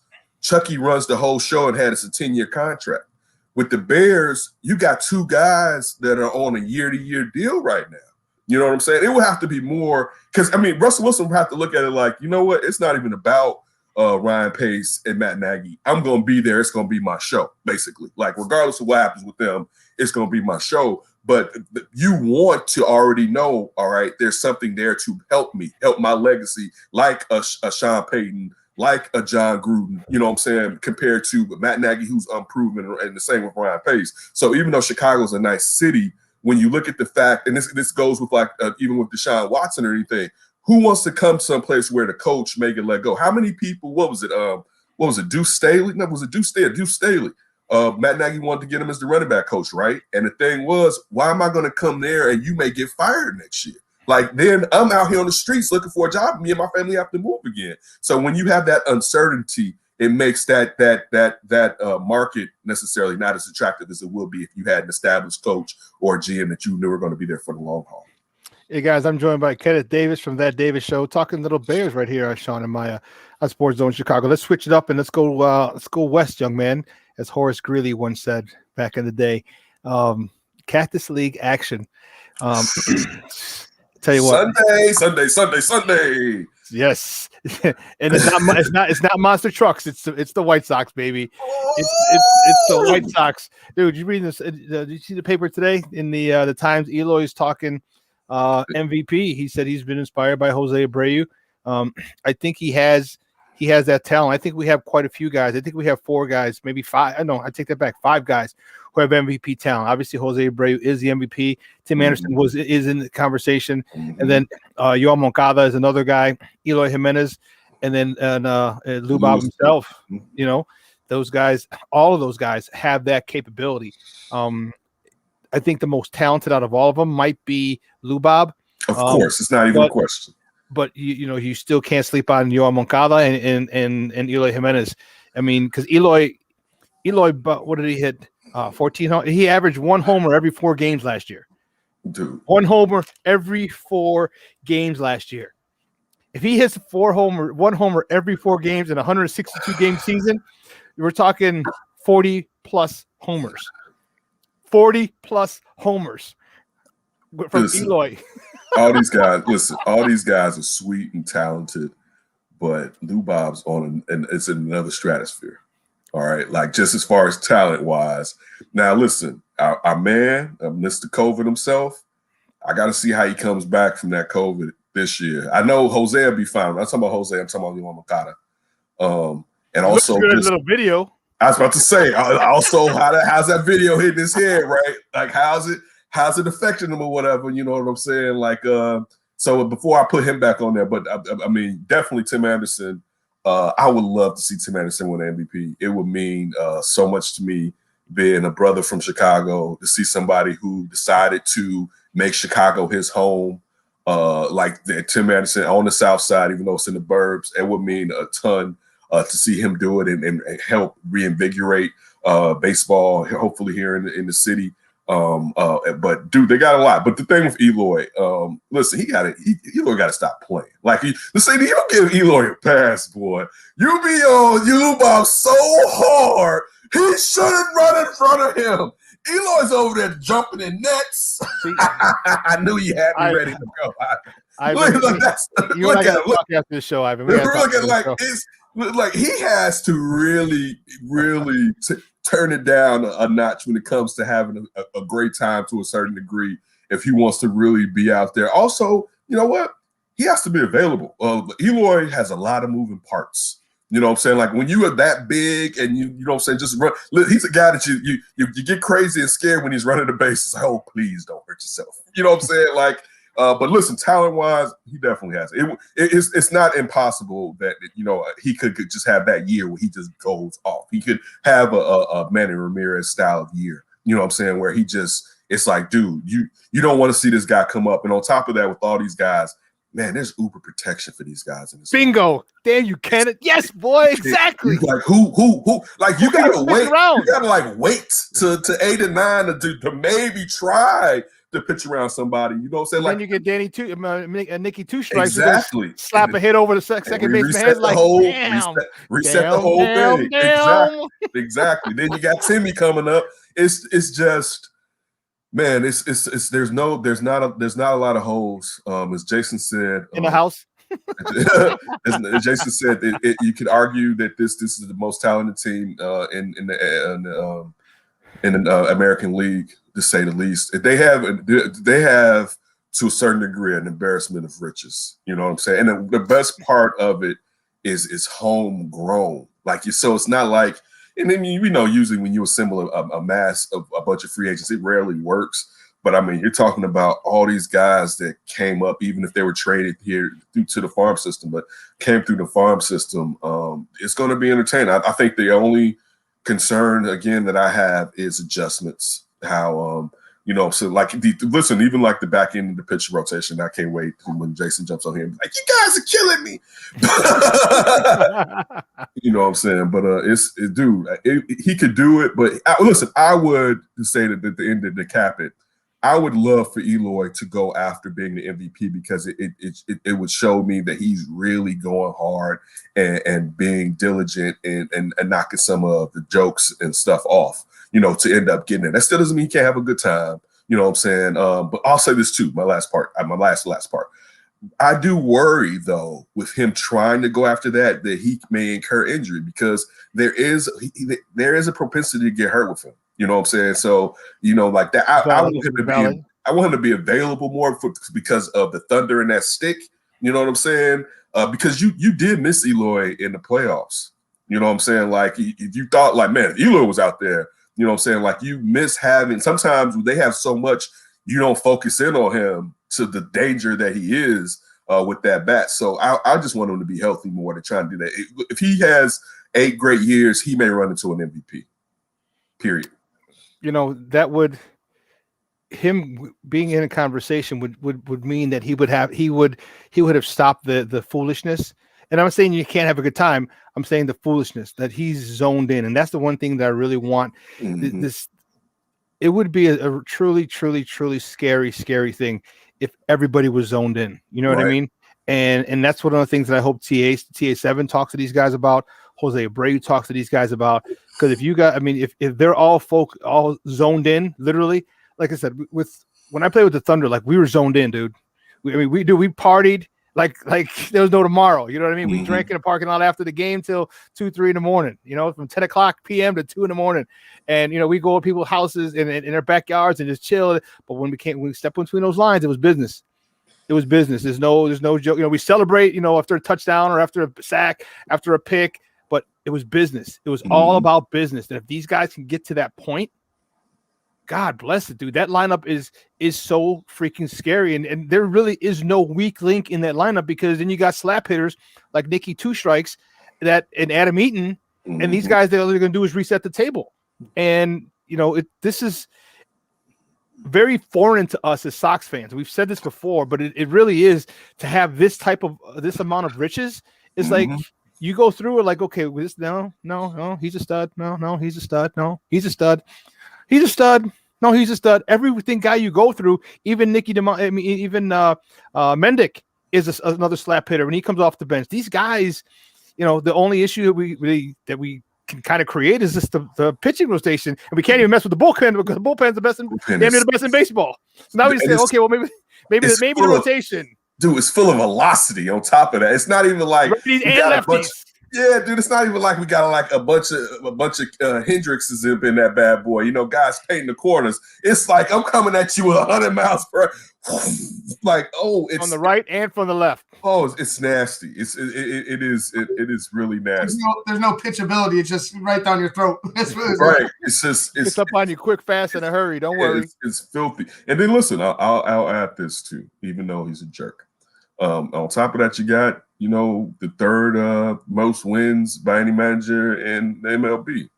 You know, we're talking about keeping the car on the road. You got Tony La Russa to sit there, bring wisdom, bring that experience as far as, and again, he's a jerk, but still he's been there. You know what I'm saying? He's really been there. Even if some of it was powered by steroids, but he's been there. So I take another dig at him. But no, you know, you have a seasoned manager to go with all of this young talent to try to get this card to stay on the road with all this young. And I look at that as a benefit right now until we hear something as far as clashes in the dugout. I will look at it as a benefit right now. He is one of the greatest managers to ever manage in the MLB, regardless of some of his thoughts in the past and his drinking habits when he's driving. I can keep this up. I know. But he's still one of the greats, and he's back home where he started as far as in managing before Hawk Harrelson ridiculously fired him, which was still drunk uncle. This is why we shouldn't trust Jerry. All right, who's Jerry gets his like, hey, the guy, put that guy, put him in making the GM. I think to get to your point as far as not playing around, but knowing there's a time and a place, you have somebody there that can kind of let them know, all right, you know, saying enjoy this, but there's more to get to. Kind of the same thing with that linebacker, I believe, or defensive player with Tom Brady after the NFC Championship game. And Tom Brady's like, what you crying for? Yeah, you know, Tony La Russa is your what you crying for guy right now, even though Dallas Keuchel would tell you it's him. Yeah. Well, it's I'm so excited for this because La Russa is that dude. I mean, and you talk about everyone worries about the age gap. You know, he's old enough to be their grandfathers. Okay, truth be told, their grandfather's grandfather. Grandfathers to all of them. But he had Ricky Henderson, who was very flamboyant and very outspoken in his day. He had the Bash Brothers. You know, those dudes were full of roids. True, but still, they're giving each other lumber and acting crazy. Giving each other needles too. Yeah, Shawn, keep it going. Out on the field, they were putting it out on the field. Okay. So I can see where he's like, you know, he'll let them be him, but he's still what you said, that mind, that mastermind, like. He's seen it. There's nothing that can happen with this team that he hasn't seen, okay, except for the Rona. And then he's just going to have to make adjustments. And I think the Hall of Fame credential kind of lets us know that he can make adjustments when necessary. So, like I said, more by the day, I'm liking the Tony La Russa hire more and more, which is one of the reasons I wanted Ozzie. I wanted a seasoned manager for these guys, a seasoned manager. And Tony La Russa, I'm liking it more and more by the day because he's a seasoned manager with these young bucks. You can't have a young buck manager with a young team that's trying to learn how to win. I don't know why because you don't think Ozzie's good, dude. I love Ozzie. No. You slipped your ass. You slid that in there. That's quick. You caught that, huh? That's not Tony La Russa. but you know what? The thing about Ozzie's going to tell you exactly how it is too, and he's going to tell you in no uncertain terms. And the language barrier is not going to be an issue. And Ozzie be like, "Hey, you know what? You're out. Why? Because you didn't run hard, or why you're out because you're struggling, and I need you to get your head right, get your ass out there. You're going to sit for a game, and you know what I mean. Ozzie's that type of guy, and I think in that Tony La Russa being fluent in Spanish. It's the same. It's going to be the same way. You can't compare Ozzie and Tony. Like, I think it's an old Jay-Z line. He's all right, but he's not real. But it's just listen. I'm not saying I love Ozzie Guillen. Let me lead with that. I love Ozzie Guillen. I think Ozzie Guillen should have had at least 2 more opportunities to manage in the MLB after the Marlins. I think he doesn't get credit for some of the intangibles and managing that he displayed while he was the manager of the White Sox. So it's not a dig on him. But I again, like I said with you, I didn't want to see that show again, just from the things that went on with the kids texting. I mean, just the back and forth with the family stuff. I want to enjoy this run, and that took away from that run. But you listen, you got Tony La Russa. I'm not dissing Ozzie again. You got Tony La Russa. You know what I'm saying? Like, regardless of some of his political leanings or whatever, like, this is the dog. The MLB's been around for what, 180 years? You know what I'm saying? And this dude has the third most wins in there. We talking about Connie Mack. You know what I'm saying? Like, this a dude. You know what I'm saying? Like this, so like that's the only way I'm trying to separate the two, where you slid that in there. It's like, Tony La Russa. That's why I'm like, that's not the same. All right. Those are not what's the difference between a 4.5 and a 4.6? Leave my. I love me some Oz. I'm always gonna slide. I know you're gonna slide at me. Slide me. I can't. So they gonna slide at me.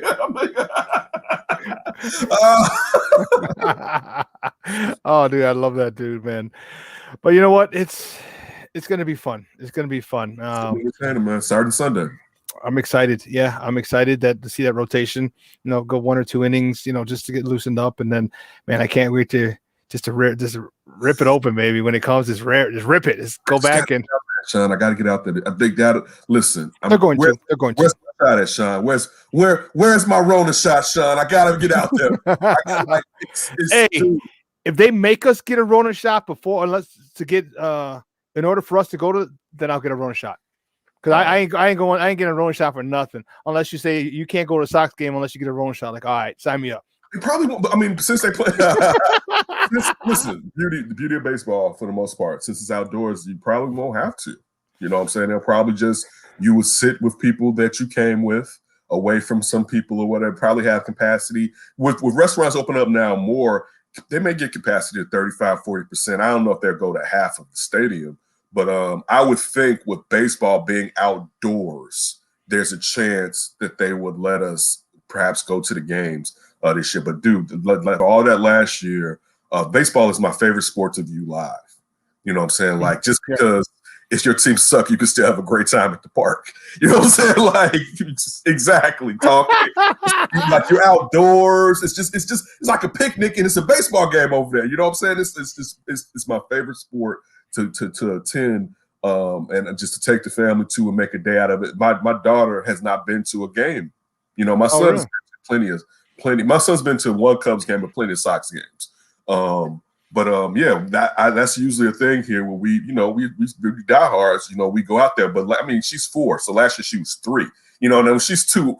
This before the Nets. I wasn't, and I like certain places where I sit. All right, I got a certain spot where the certain areas to where foul balls may come screeching up that way, to where I didn't want to have a 2-year-old or out there, whatever. So I definitely want her to get her socks in so she can rip. She knows just from school wise, because we have to sit there and show like what team we're with. And I told you before, I pulled out all this Sox stuff to show off like we're diehards. But yeah, I want to take my family to a Sox game this year and just enjoy baseball. But also, like, for years I sat out there at guaranteed rate. I hate saying that. But I sat out there and I would just complain about not having 5 tool players and how we got a softball team and 2 guys that can run. You know what I'm saying? And now you have all these toolsy guys out there, man. And just to be on the other side, like, dog, we're on the other side of the rebuild. You know what I'm saying? Like we're on the other side of the rebuild. So it's a beautiful thing. It's like the snow's melted. The snow is finally melted. You know what I mean? After a blizzard, the snow is finally melted. Literally, let's go outside and play. Let's go outside and play. Hey, Ken, great stuff, buddy. We'll see you on Monday. Any big plans this weekend? I'm gonna take. It's 50. We're driving down Lakeshore Drive, and if I can find a spot that's not congested, we may go for a walk on the lake. Yeah. Just kick little son of them cars that be bumping. I'm gonna play a little bit of funk. I've been listening to a lot of Parliament Funkadelic lately. Oh, really? Okay. Yeah, funk is when you're old. Funk hits different when you're old. You know what I'm saying? It's just it hits different. You know what I'm saying? So yeah, I'm gonna play a little Parliament. Yeah, because my appreciation for music runs the gamut. Like I'll throw some Chicago in there. Oh, for sure. Dude, little Earth, Wind and Fire, EWF, just dude. just something, just to flip the script. You know what I mean? Like, listen. you came out of hip hop and rap to this. Okay, I like it. So yeah, trust me, the window's gonna be down this weekend. Bumping. I might be just bouncing down the street here.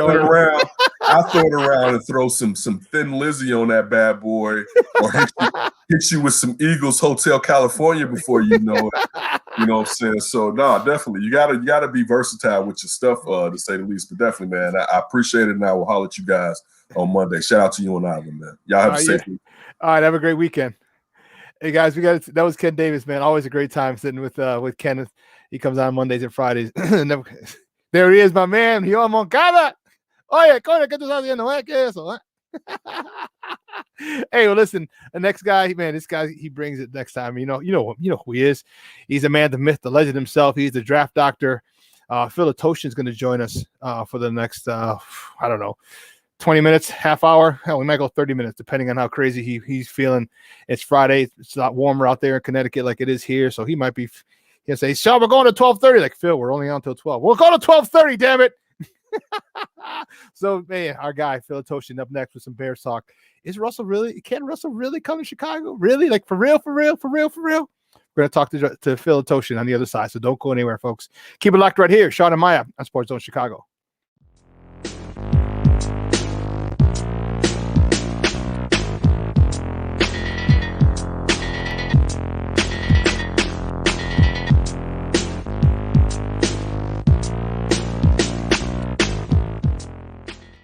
AutomotiveMap.com presents the Sports Flash on 1330 and 95.9 The Zone. 2-0 shutout win for the Blackhawks last night on the road at Columbus. Both goals in the third period. Patrick Kane and Carl Soderberg with the tallies. Malcolm Subban with 26 saves in net for the shutout.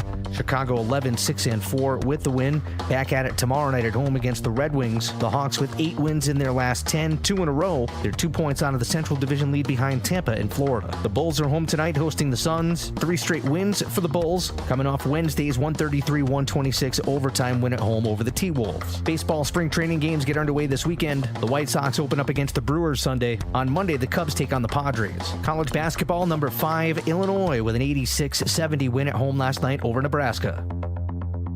Chuck Sanders, that's the Sports Flash, 1330 95.9 The Zone. Have you wanted to speak a new language, but thought it would be too difficult? Then try Babbel. Babbel starts by teaching you words and phrases that gradually get more complex. Soon, you're practicing short conversations. So in 15 minutes a day, you'll be speaking a new language in a few weeks. Babbel is built around real life. It teaches you practical conversations that you will actually use. Babbel, language for life. Celebrating 10 million subscriptions sold. Now try Babbel for free. Just go to Babbel.com today. That's Babbel.com.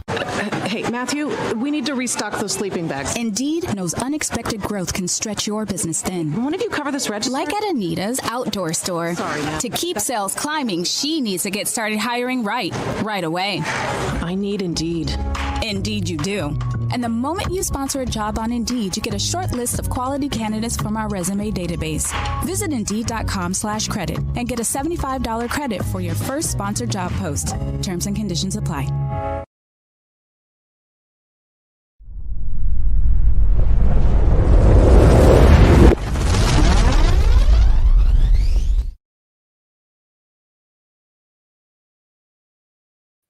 Welcome back to Shawn and Maya in the morning on SportsZone Chicago. Just got off with Kenneth Davis, my man.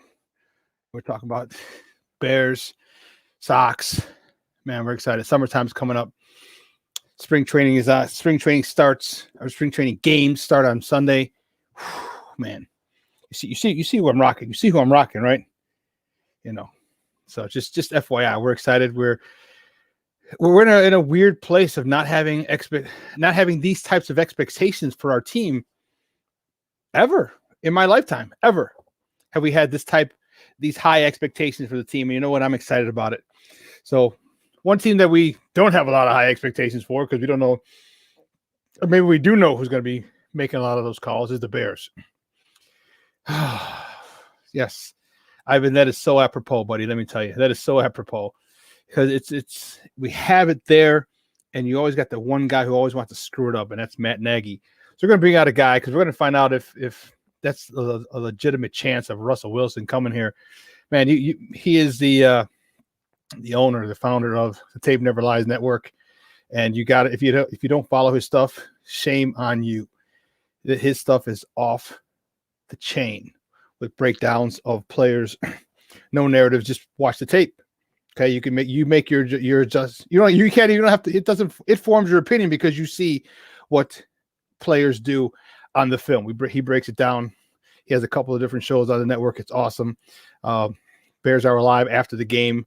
They go nuts and they rant and rave, and I love it. He's got Keeping It 100, that's exactly it, Keeping It 100. And then one of the newest shows he's got is X's with the O's. Him and his dad do a breakdown. Right now it's by position, and it's awesome. Just two guys who know what the hell they're talking about, breaking down film and giving you the real, man. Let's bring him on, man. I love this dude, man.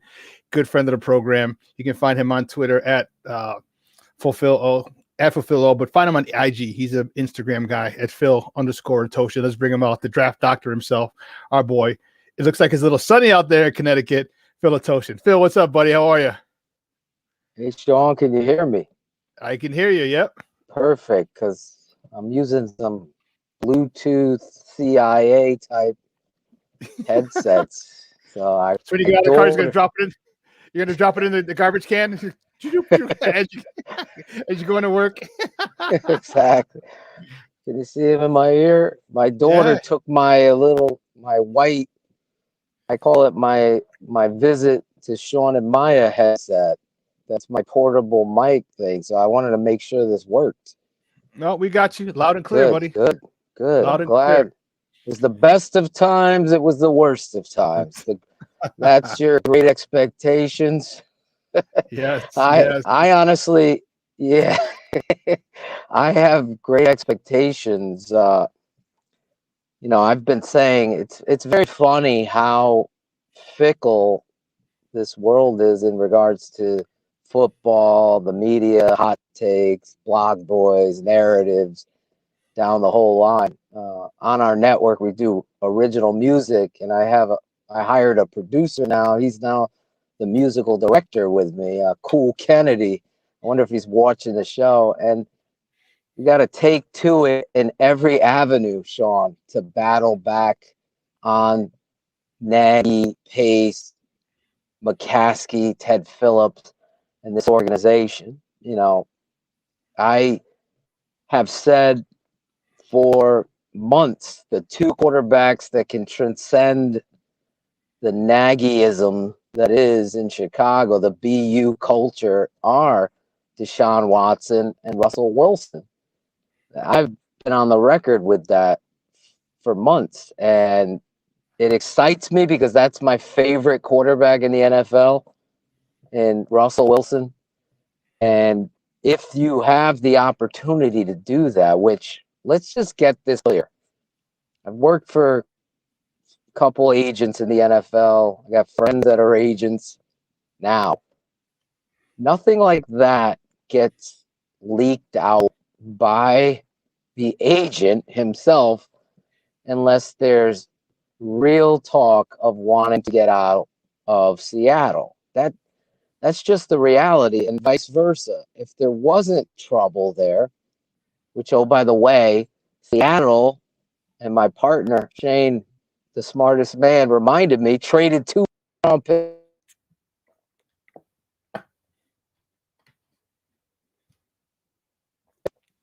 Sorry, if someone was calling me on the phone here. Oh, okay, that's what happened. Sorry about that.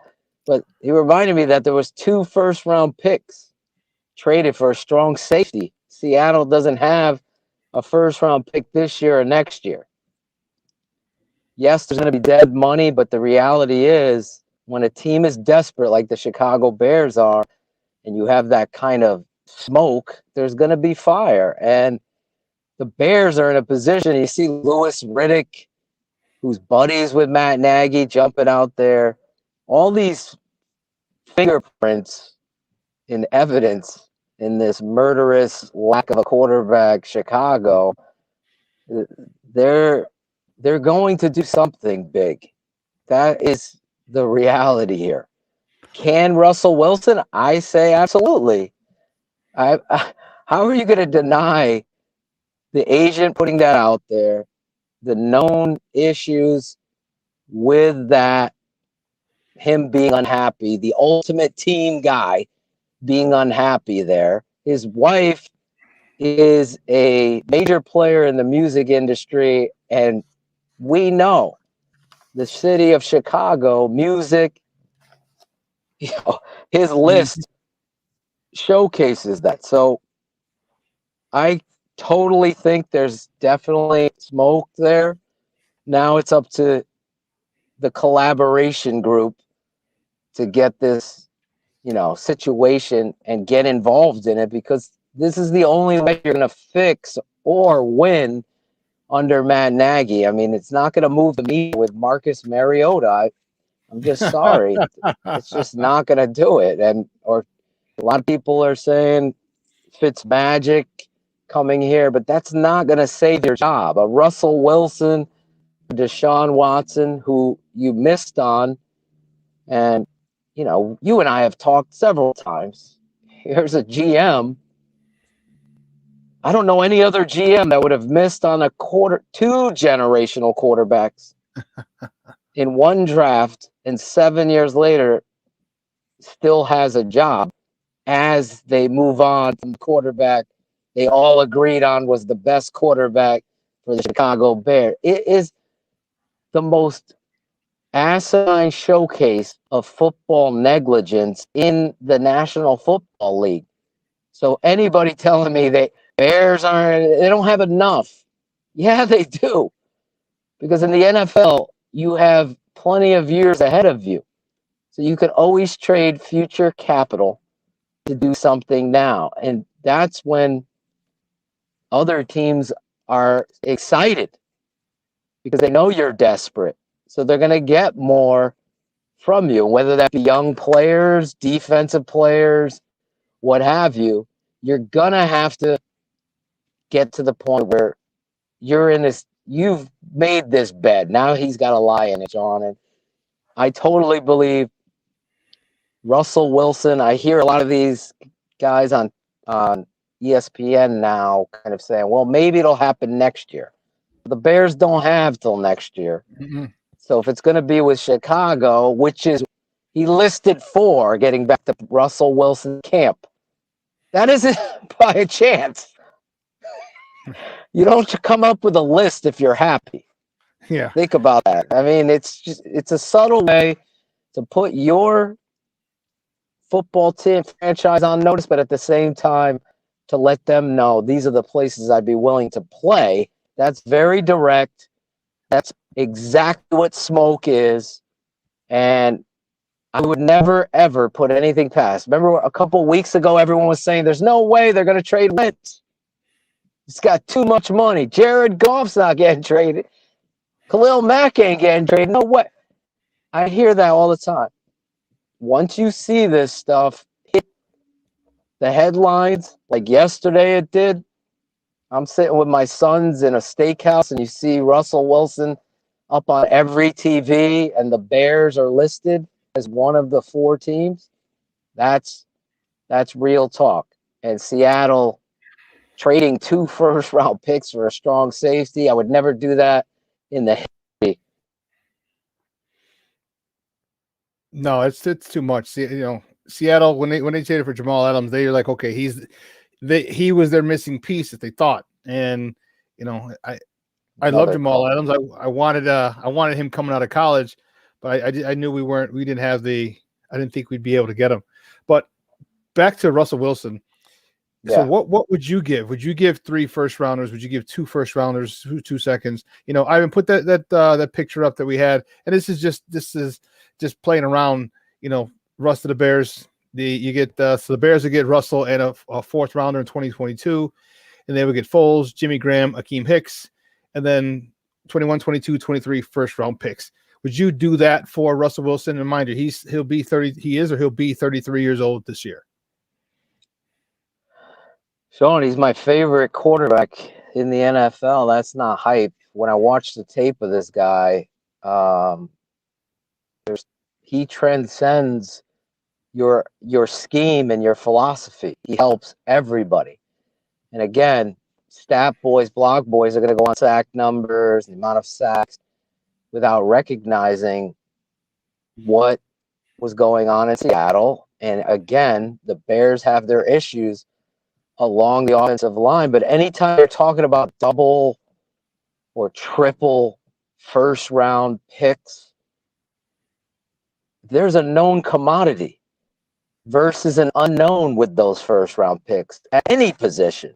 So I'm all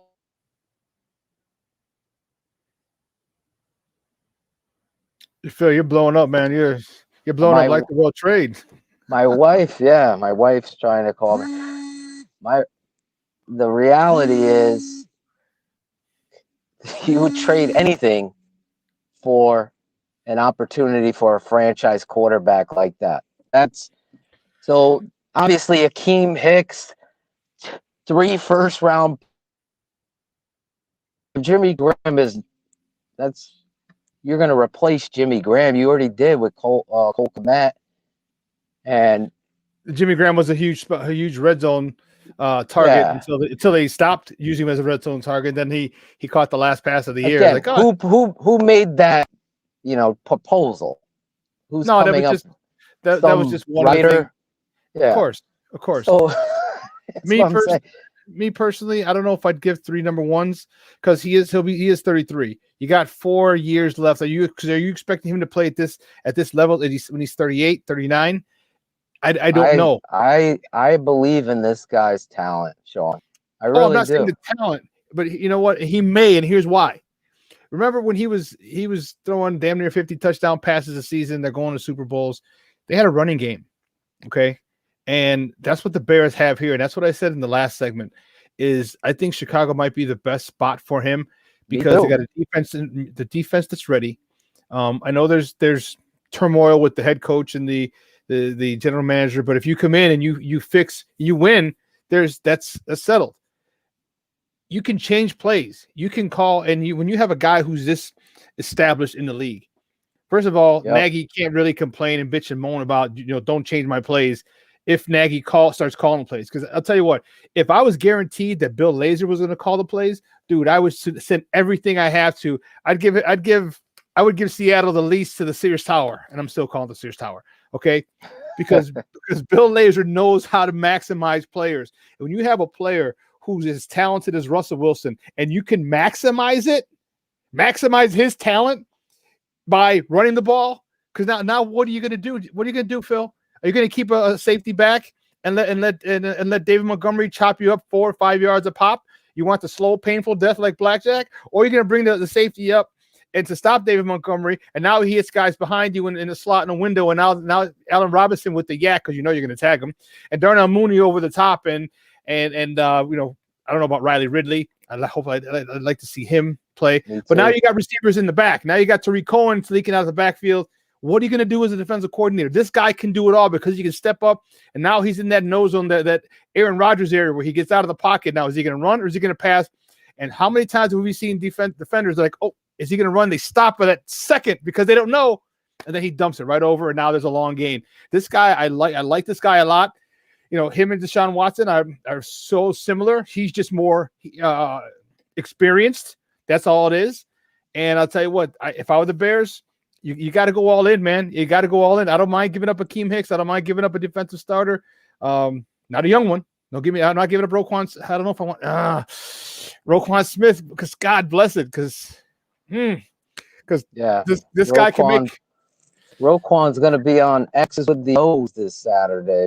Me and my father are going to be looking at the inside backers. So, that's the piece that you don't honestly. There's 2 pieces. It's Roquan and David Montgomery for me, young pieces that I want to keep. Mm-hmm. But with Russell Wilson, I'm in the belief department that this guy's going to play into his late 30s, early 40s. We're seeing it happen. This guy's the consummate professional leader. He's the guy that's everybody said couldn't do it and does it. And when you watch the tape of this guy's ability to anticipate and throw accurately, as well as extend plays. Every year they say he's going to slow down. We haven't had a 4,000-yard passer in our franchise history. So to get to the point of desperation, embarrassment, condescending press conferences, I'm sorry. The roll of the dice on those first-round picks, to me, isn't worth it. I will trade 3 first-round picks to get a commodity that I know. Like with Cutler, God created Jay Cutler to be a quarterback on talent. Jay didn't have the mentality of being a leader. Exactly. Jay wasn't what Russell Wilson is, a known leader, a known team-first type of guy. We talk about accountability in receivers. He will be first one to get somebody's face the right way. Doesn't have to be a jerk or an asshole. You can listen, you got to know your responsibilities. He makes everybody better. The Anthony Miller and Javon Williams fiasco, that ain't going to happen under Russell's watch. You could talk about coming to Chicago and owning a city. Russell Wilson and his wife will be the toast of the town. And obviously, you're going to have haters. The first sign of losing, or if you lose, but that comes with the position and the job. He knows that. I just think if there's an opportunity, Shane proposed this to me last year leading up to the season. If the Seahawks came to you and proposed a trade for Russell Wilson, would you give up Khalil Mack? Because everybody knows how I feel. I go, absolutely. Because he's that dynamic. Like, even if Nagy is calling the plays, Russell is a football intellectual. And that means he will check and get you into the right play and have the kind of experience, more so than a Deshaun Watson, who you know how much I love, that he'll be able to lead this ship and a team and a GM with their life preservers on, drowning in the football ocean. It makes complete and utter sense, and I agree with you. The Chicago list, based on his list, the Chicago franchise, to me, even as disarray as they are, would be the best place for him because of that defense, because of the running back, and because of the young talent. And you're 100% right. Then you franchise tag Allen Robinson and handle your business like that accordingly. That's really, Russell Wilson becomes the first and foremost avenue for me. At 33, even if he was 35, I'd be saying the same thing, because I'm telling you, the tape never lies, and this guy is the truth. He really is. He really separates himself on that level. And I think a change will be good for somebody like that. You've seen it remember he was at NC State. Yeah. Remember? He was at NC State, then he went to Wisconsin. Year. He won the Big Ten. Rose Bowl. And the Rose Bowl. That guy is a giver and a Yeah, he's a winner. He is a winner, but it's from his days at NC State and Wisconsin.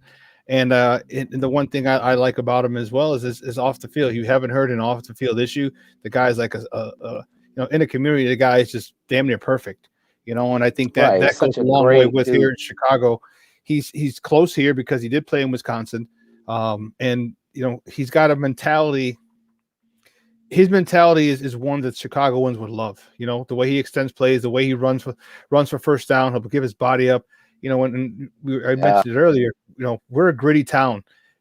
And we work hard for our money. When we pay to go see an athlete, we want to see an athlete work hard, at their craft. Okay, which is why people adored Dennis Rodman. Okay, when a lot of people were wondering if that would even work back in the 90s because of his history with Detroit. And I was like, no, think about it. He rebounds pretty damn well. I said, that's an ugly job. That's a physical. That's a dirty job. And he loves it. I said, that's Chicago. Yes. Chicago's gritty. Chicago's hard-nosed. And they will respect that dude. And, dude, they loved Dennis Rodman. So you come you bring a Russell Wilson here who plays the game right. Good family man. He's tough as nails. He's a winner, and a guy who can actually deal with Nagy, because if he can call a play in, first of all, he's able to read defenses. That's a start. That's a big start. Okay, Pre-snap reads aren't going to be an issue anymore. No, that was a big issue at all. Yeah, and let me say this: a big criticism of Mitch that I have, offensively, he fits in one type of scheme, and it's a Kyle Shanahan type of half read, boot action game, read option. He can run, but he's not precise. Where Russell Wilson could fit in any offense, and the one giant weakness of Mitch is deep ball accuracy and keeping balls in the field of play, threatening down the seams. Russell Wilson might be in the top 3 in the NFL in deep ball accuracy, and he throws such catchable, anticipatory passes. It's just, I just think about how many misses Mitch had when guys were open for big time plays and big moments. Those go away.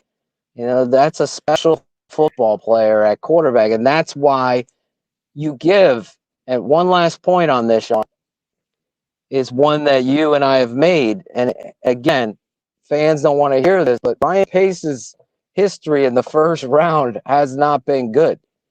And 25%. We don't know their collaboration condescension pressure didn't tell us that their contract, they refused to tell us how many years Pace has on his deal. Something that should easily, no matter how hard the press asked, even to Ryan himself, he skipped over it. So how long is this guy's, contract? How long is he going to be there? To me, this is a known commodity. Ryan has failed at the quarterback analysis with Mike Glennon and so on, Brian Hoyer and Matt Barkley and this dude, Mitch Trubisky, all the way down. This isn't a failure. This is like trading for Khalil Mack again. This is a known commodity, top 5 quarterback in the NFL on everybody's list. And he's somebody that we've never had a quarterback like this in Chicago, ever. That is a leader and that has all this talent. So that's why you trade those first round picks, because you haven't been successful anyway. You don't build teams in the first round. You build teams through your middle rounds, your undrafted free agents, and that's how you build your franchise. And once you have a quarterback, that is, we don't have that. So you got to get the quarterback, and then you could worry about all the other minutia. This is a franchise Seattle is treated, like I said, for a strong safety, 2 first-round picks. They're regretting that. So they get some first-round picks back to get their swing at getting a quarterback. That's fine. Chicago, you're desperate. You got no quarterback situation. You're not going to win with Nick Foles and some nobody at quarterback. It'd be just another same place that you are. We all know the story. They should clean the house, get a new GM in here, get a football president of operations like Olin Cruz, put him in there. I've said this many times, but they didn't. So now you have an unknown future in the football analysis department. You got to get the sure thing. You don't go on the Superman ride at Six Flags without putting the seatbelt on. That's what you're asking these guys to do. You got to get the freaking quarterback now. You got to do it. Well, I'd like it. I'd love to get this guy here. I just think that changes everything. That really, because of the running game, because of what they do in the running game, it's gonna make him even better, and that's gonna prolong his career. And I think that's one thing that they have to do. And I think, because if you remember, even toward the end of the year, when the Bears were putting up 30+ points, they went on that win streak late. We didn't talk a lot about J. Charles Leno a lot. Okay, his name wasn't mentioned. Okay, because Bill Lazor understood how to use and how not to put him in a bad position. Okay, let's kind of run away from him. Or we're not going to ask him to pass block as much. We're going to run the ball. So when you run the ball, you know the term. You have to earn the right to rush the passer. And when you keep running the ball, it's so much easier. Charles Leno's not a bad run blocker. Okay, he gets, especially if he just latches onto you and he's got a man straight head up over him and the ball's running inside of him. It's a pretty easy job for him, and he really shouldn't mess it up. So Bill Lazor has done a great job, but unfortunately for us, that's the thing. You and I both fear, and we both have a good idea that's not going to be Bill Lazor calling all those plays. And it's going to go back to Nagy, and that's where the issue is going to be, because he's, even though you say you're not an idiot, you really are, because of your ego, and that's the problem. So I still think that we go after. I think we need to go after him. I do. I really do. I think it's, because if you could get Deshaun Watson. So let me ask you this. So here's the thing. I guess it'll be the last question before we let you go, because we keep you on for a little bit. The bosses just told me we're good. If you had a chance to get Deshaun Watson or Russell Wilson, which would you get? Russell Wilson, based on my film studies and everything I see in regards to him knowing this game of football. Now, obviously, a lot of people are, well, you're crazy. He's younger. I get it. But I'm looking at a defense that is so underrated for what they have in the front seven, and Danny T being the weak link there. I just really believe that this opportunity to win now is there. And I'll quote other teams. And if you're a Mitch lover, and I get it, I felt like, and I'll keep it 100, that Mitch was neglected and abused in this family. And this, obviously, we've documented it. This isn't a stab at him. It's just a coach knowing how to use his quarterback wasn't there. So other teams became very aware that Mitch wasn't going to threaten them if they took away certain things and forced Mitch to be something he's not comfortable with. That's what good teams do. And thus, you're 8-8, you're 8-8, you're 4 and whatever. You're not winning. So how do you do that? Imagine a quarterback that you can't take anything away from. Think about how much better Charles Leno becomes, David Montgomery, Darnell Mooney, Allen Robinson. That is the key here. This guy, where Deshaun Watson is tremendous, he's unbelievable in so many areas, and I love him. I would have to put Russell number 1, because Russell pre-snap, Russell post-snap can do the extend the play, throw the ball downfield, find the open man, but he is phenomenal, even at his size and height, in the pocket, delivering down the middle or over the top, making those big plays. It's undeniable. I mean, watch the tape. He's not getting protected. He's standing in there delivering a strike down the football field on the dime, and they're scoring touch. It's just, Phil, we talked about that earlier, is his deep ball. It is so beautiful in the fact that it lays, it's one of the, I'd say it might be the best deep ball. It drops it in. Like it usually drops it in. It's not, a lot of times you're like, oh, guys have a nice arc, and this guy literally drops it in, and it's such a soft ball, an easy, a very catchable ball. And some people who haven't played football may not understand that, but it's a very, very catchable ball. And when you're running down the field on those those deep routes, you need to have a catchable ball. You don't want a ball coming in at 150 miles an hour and you're fighting a DB you want to have a ball that's so catchable that it's second nature. You don't want to fight the ball, when you're fighting a DB, and because that ball's coming in 100 miles an hour because you put it on the line, or put a little too much oomph on it. He throws that deep ball so beautifully.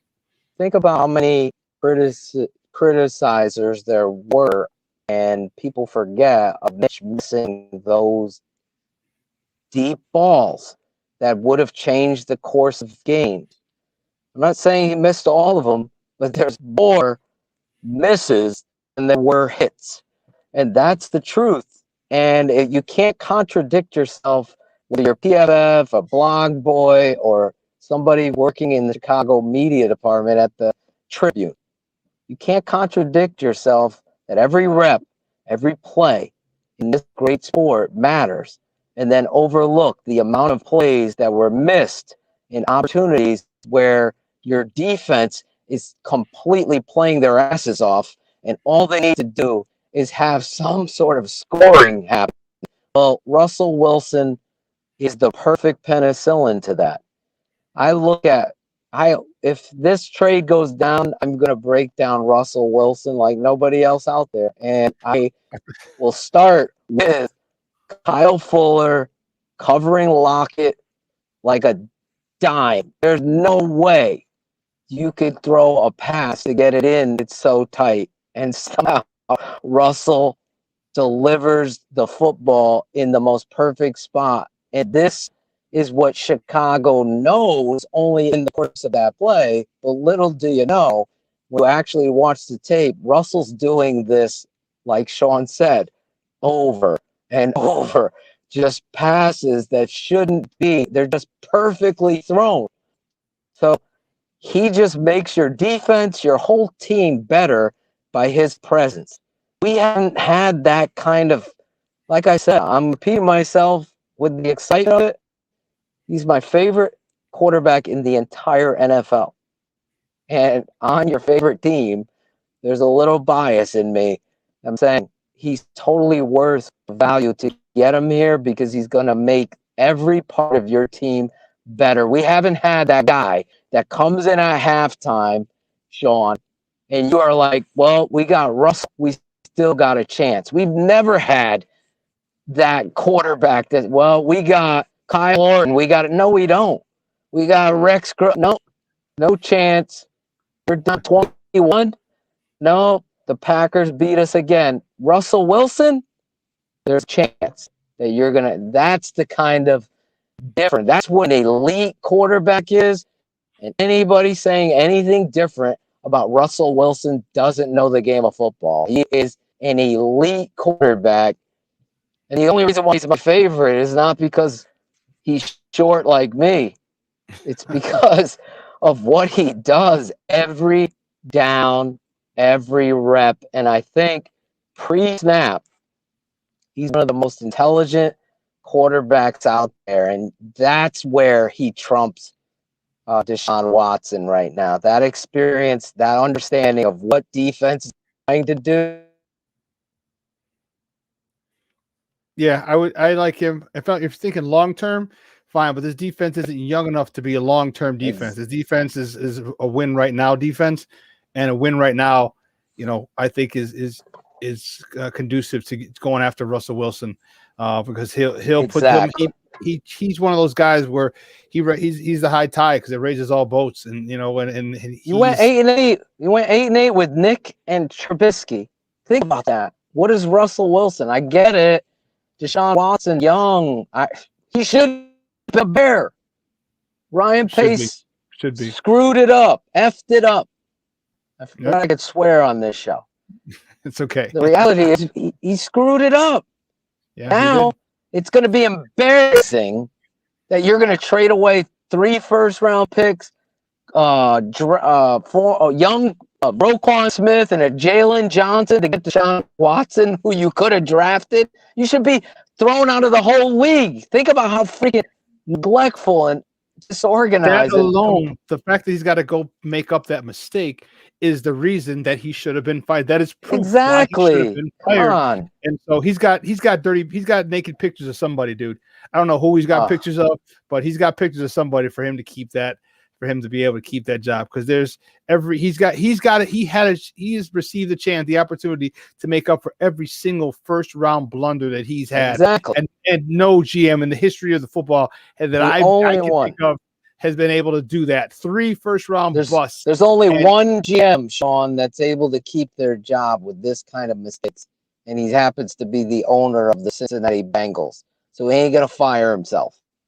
So that's the reality of truth. You want truth, blog boys? I know you like to write my truth. Take that one to your bank. Mike Brown is the only guy that has missed so many times in the first round and has done such damage to their franchise like Ryan Pace has done here. Let's keep it 100. Can't sell the shoes that are fake to somebody who understands shoes.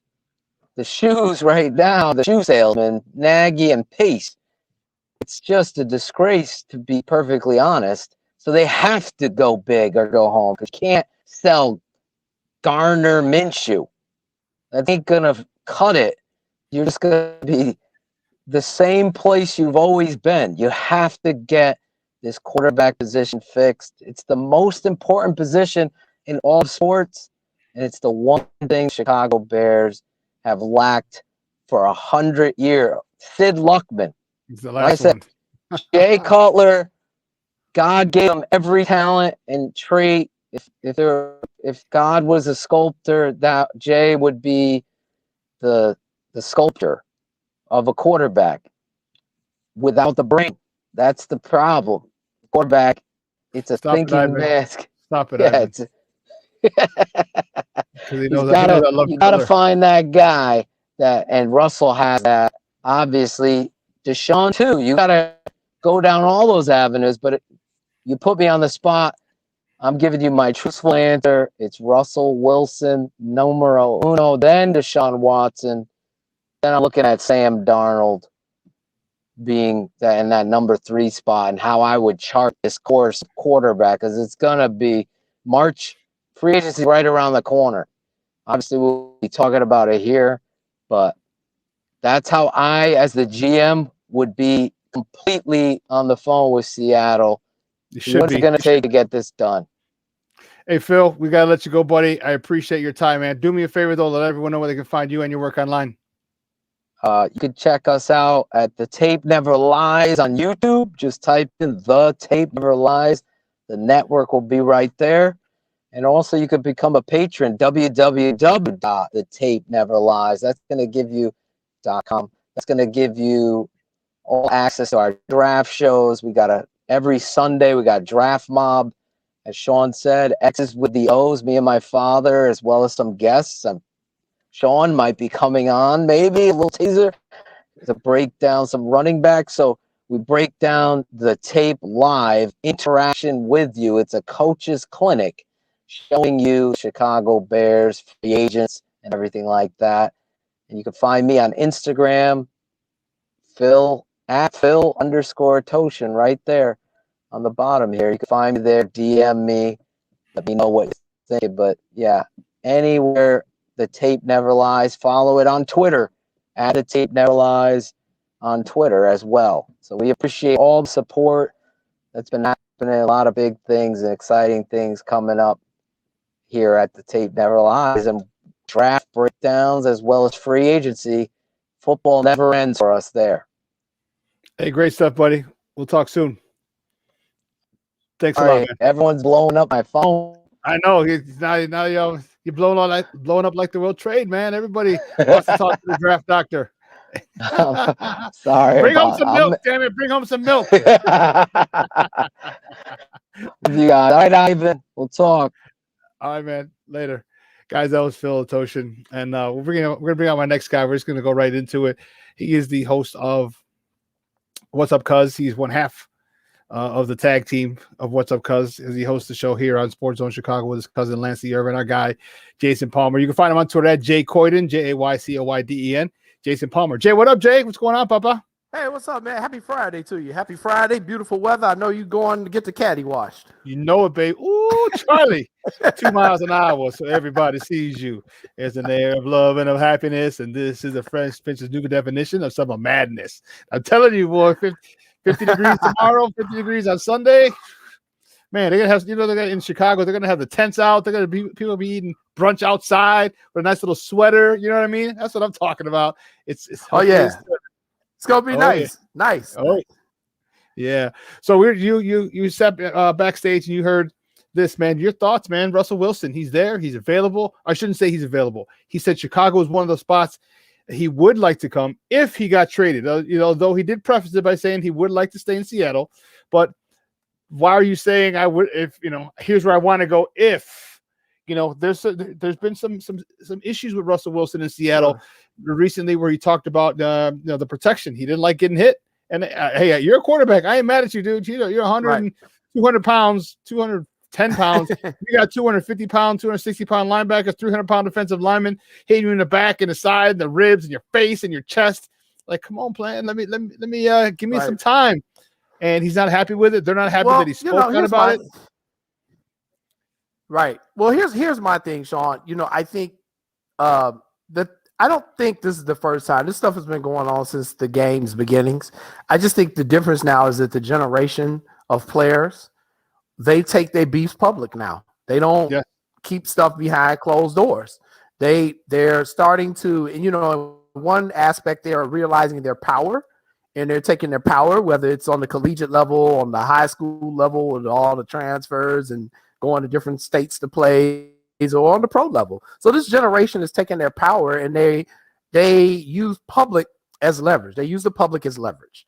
But it is a very dangerous game you play, because these billionaire owners can play a little bit hard ball better than you can. So, and this is like Deshaun Watson. If they say, well, we ain't going to trade you. If you want to sit out and lose millions of dollars, fine. Okay. So, I mean, you can see that. We're seeing it in basketball. Guys are pretty much making up their own teams. I would love to have Russell Wilson here. Hell, I'd love to have Sierra here with him. I don't know if it'll happen. It would be great if we could get them. My concern is, how much is it going to take to get these guys? And like Phil was saying, you do all this to get one person, albeit they are the most important position in the sport. Man, you gonna have to give up a lot of your team. So it's like you filling one huge hole, but you may have just created 3 or 4 other holes, and you'll still be in the same situation. My thing is, I would love to have either one of the guys. I'm just not willing to mortgage the whole farm on it. But at the same time, I don't trust the guy who's running the farm to be able to pick people. So you're just in a terrible situation right now if you're the Bears. You talk about a catch-22. The biggest mistake they made was bringing back Ryan Pace. Yeah. You talk about a catch-22, you don't want to give up those picks, but when you get those picks, the guy who's picking them hasn't been able to pick, hasn't been successful. So what do you do? There you go. But here you're getting a proven commodity, because he's been successful from rounds 3. I'll even give him round 2. You picked the 2 guards. You picked James Daniel. Just shout out to Maya and her Iowa alumni, and then you picked Corey Whitehead. That's not Whitehead. What's Corey? The other guard, the center. Whitehead. Whitehead is the center. Whitehead? Oh, I don't. It didn't sound right. It didn't sound right coming out of me. Well, that's Cody, because they Corey. moved him. No, it's Cody Whitehead, not Corey. I said Corey. Cody, that's what it didn't sound right. Yeah, they moved him from center to guard. Right. So he's got. I'll give him. He's got some successes in the second round, and both of those guys will negate the Adam Shaheen pick. But from the third round on, he's golden. He's gold, Jerry, gold. So there might not be a bad issue to not have him pick in the first round, because if Russell Wilson comes and they make the trade for him and they give up 2 or 3 first round picks, I don't know who he's going to pick anyway. And if Russell Wilson comes and we're able to make the playoffs and have a deep run in the playoffs, guess what? They just saved their job. So, and then you can always build more people, bring more people in, other free agents. Because I'll tell you what, when he comes, and I know the Bears are kind of up against the cap, people will come here. He is one person people will come to play with. People will come to play with a Russell Wilson because of his integrity, because of his reputation through the league, because he's damn good. And you look on the other side, and you got a defense that's been ready to win now. And, it just depends on what they have to give up on the defensive side. One of the things that was proposed, and this is just all speculation, because we don't even know. We're just doing stuff to do stuff. How they have the way too early draft predictions, that type of thing. Right. That's what it is. They said the 3 first rounders, and then Foles, Jimmy Graham, and Akeem Hicks. And I said, well, would you take it? And I thought about it. I was like, yeah, I do that deal. I do that deal, because Ryan Pace's history in the first round sucks. Sorry, it sucks. And I wouldn't do it. And see, here's why I wouldn't do it, because you do that deal and you end up firing Ryan Pace anyway, you just left the next person to step in with nothing coming in. Because I don't that's a chance. I don't know if it's going to work out. I don't know if it's just a quarterback. I don't know if it's just a quarterback issue. I know the quarterback is an issue though. But I mean, and so many things that happen in y'all sport, man. Russell Wilson come here and blow out a knee. Then we really in trouble. we done gave all this stuff away, and now we really in trouble. So in football, I'm very in basketball, I would do it because you need that superstar. But in football, because of the injury factor, man, and it's just so much, I just couldn't do it. I just couldn't do it. Yeah. I agree with Jason. The thing is, like, why, like, Russell coming here does fix a lot of problems, but if you can't fix the problems at hand, and you're gonna and then you're gonna tell me that your GM, who's desperate, is gonna go out there and try to like fix things all in one season. The problem with me is the first thing that they said, or not the first thing, there's something that they told Brad Biggs. They're going to the definitive fact that they said that they were going to fix this problem, a problem that's been plaguing us for decades. That in itself, how can you fix a problem that's been there overnight? It doesn't make sense, Jason. I don't think this fixes anything at all. Here's where I disagree with both of you. I think it does fix a lot. I think because of, and the one thing that I said, the guy who makes this whole thing work is not even Russell Wilson, is David Montgomery. Okay, that guy makes it all work. Okay, because if you can look at the way David Montgomery ran when he was getting the ball, when they were feeding him the ball 20 times. If you feed him the ball 20 times and he continues to have the success that he had before, and I said this exact thing to Phil, as a defensive coordinator, you're screwed. So what are you going to do? You're going to keep a safety back because you know what Russell Wilson can do to you, and now, but you're gonna let these guys run it down your throat, 4, 5, 6 yards a pop, wearing your defense out, wearing your cornerbacks out, because you know he's going to get to the second and third level, and he's running over DBs. He's initiating contact with DBs because they're smaller, they're closer to his size. Or do you bring a guy in the box to stop the shoving it down your throat, and now you're leaving more windows open behind you for Russell Wilson to go to work, to step up in the pocket when he has some pressure and buy some more time. And now there's really, now there's a scramble drill. Now we have Darnell Mooney go deep all the time, or Allen Robinson, you know what I mean? Like DK Metcalf. When there's a scramble drill, you have specific routes that you run. When they see your quarterback, I'm running a curl, and if I'm the fastest guy, boom, on a scramble drill, I go deep, or I go corner, I do this, I do that. What are you going to do? I think that run game makes it so valuable. But the big but. If Laser's calling the plays, that run game will be there. If Nagy's calling the plays, I was just about to go there. Bingo. Yeah. That's where I was getting ready to go. You got to commit to the run if you're going to do that. And we know, who. Once he decided to jump in with his Denny's restaurant menu, we may never see David Montgomery get the ball. He already snuck back in and was calling plays, Shawn. We already busted him on that. So I just think it's just a bad mix right now because of Pace and Nagy. And I'm just very hesitant for these two to do anything. I just, you got a year left with them. If you can get through this year and get rid of them, I don't know, man. It's just that, like I said, they're in football purgatory. They're in football purgatory right now. They're not bad enough to be, in hell and get draft picks, and they're not good enough to make a deep run in the playoffs. But we'll see. I tell you this is going to be a very exciting off season for the fans. We're sitting on pins and needles. We like, well, who are we going to get in? It could turn out we don't get nobody. And you know what? That would be the ultimate insult, because God forbid they even consider going back to Mitch. And it's not because I don't like Mitch. I love Mitch. I think when he's used properly, not even I think, you can see when he's used properly what this offense can do. He's not a superstar. He's not getting a gold jacket.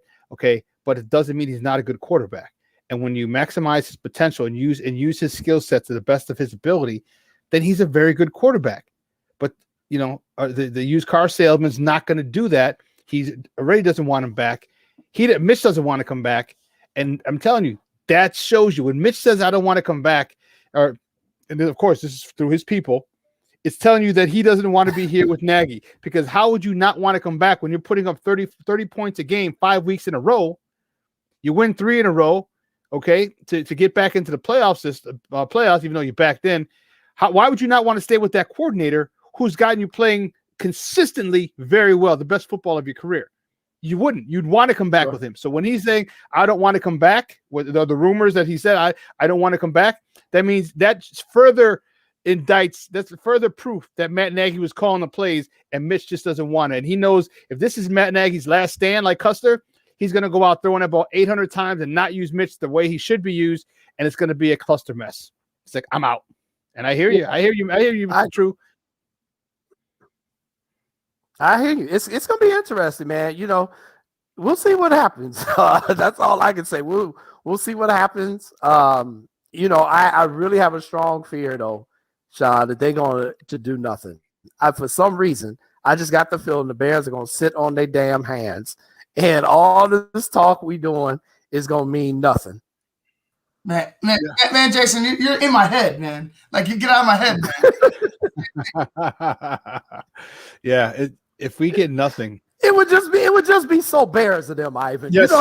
It's just so Bears. You know how you had your team had so Cub. This would be so Bears. Yep. And we're gonna be mad as a son of a gun. That'd be mad as a son of a gun. Hey guys, 3 hours has come and gone, man. We had a great show. I can't believe, man, that was awesome. We had a great show. I want to thank Jamar Harp. He's the host of Sports 101 right here on SportsZone Chicago on Wednesday evenings at 8 p.m. He came on and talked about the HBCUs, how UCLA is now signed for in 2022 and 23 for football games to be held at the Rose Bowl against HBCUs, where their schools are going to be, the school bands are going to be the halftime entertainment. So thanks him for coming on. And we just had the draft doctor himself, Phil Toshin, talking Bears with us. And then I want to thank our guys, Joseph Phillips, who comes on every show, Kenneth Davis, who sits in on Mondays and Fridays, and our guy right here, Jason Palmer, who is also here on SportsZone Chicago with his show, What's Up, Cuz, with his cousin Lance C. Irvin. And I want to obviously got to thank my guy, Ivan Vargas, my Puerto Rican Swiss Army knife, who made it all run nice and smoothly. And my co-host and Ascension Maya Kai, our executive producer, Elliot Baez, our social media guy, Clarence Council, all of us together made it one hell of a show. So what we're going to do is we're going to take a 69-hour break, and we'll be back on Monday, 9 a.m. to noon Central Standard Time. So for all those people I mentioned, Joseph, Kenneth, Phil, Jason, and my guy, Ivan Vargas. Hey, guys, make sure you check out the Smoke Fellas tomorrow on the Humidor podcast, Sports and Cigars. Like I said, every Saturday, it's a great show. I have a blast. They have a blast. We talk all sports, good topics. It's a fun time. Jason checks us out and chimes in all the times, and he knows it's a blast. So check us out. It's at 11 to 1 tomorrow on Saturday. There it is. Check it out. Make sure you download the app, guys. Download the app, SportsZone Chicago, wherever you get your apps from. Download SportsZone Chicago. It's free. We're not going to start charging you just yet. When we're going to start charging you eventually, but they're not yet. So get it while it's here, and because it's some good stuff that we're getting. We're getting more and more good shows. So for all those guys, we have. Oh, hey, Holy Samurai. Oh, you know what? Let me get a real quick. Holy Samurai Jerusalem. Thank you very much for tuning in. Kingly Man. Thank you. Dub6R. Thanks for tuning in. Luis Mejia. Luis, what's up, Papa? Thank you for tuning in. Fredo Garza. Thank you for tuning in, man. Everyone else on the chat line, Vernon, all you guys, thank you so much. Even J-Pa, thank you for tuning in for chiming in on the text line. So for all of my people here at SportsZone Chicago, I'm your boy, the Superback Shawn Sierra, and we will see you on Monday. And I got 2 words for you. We out.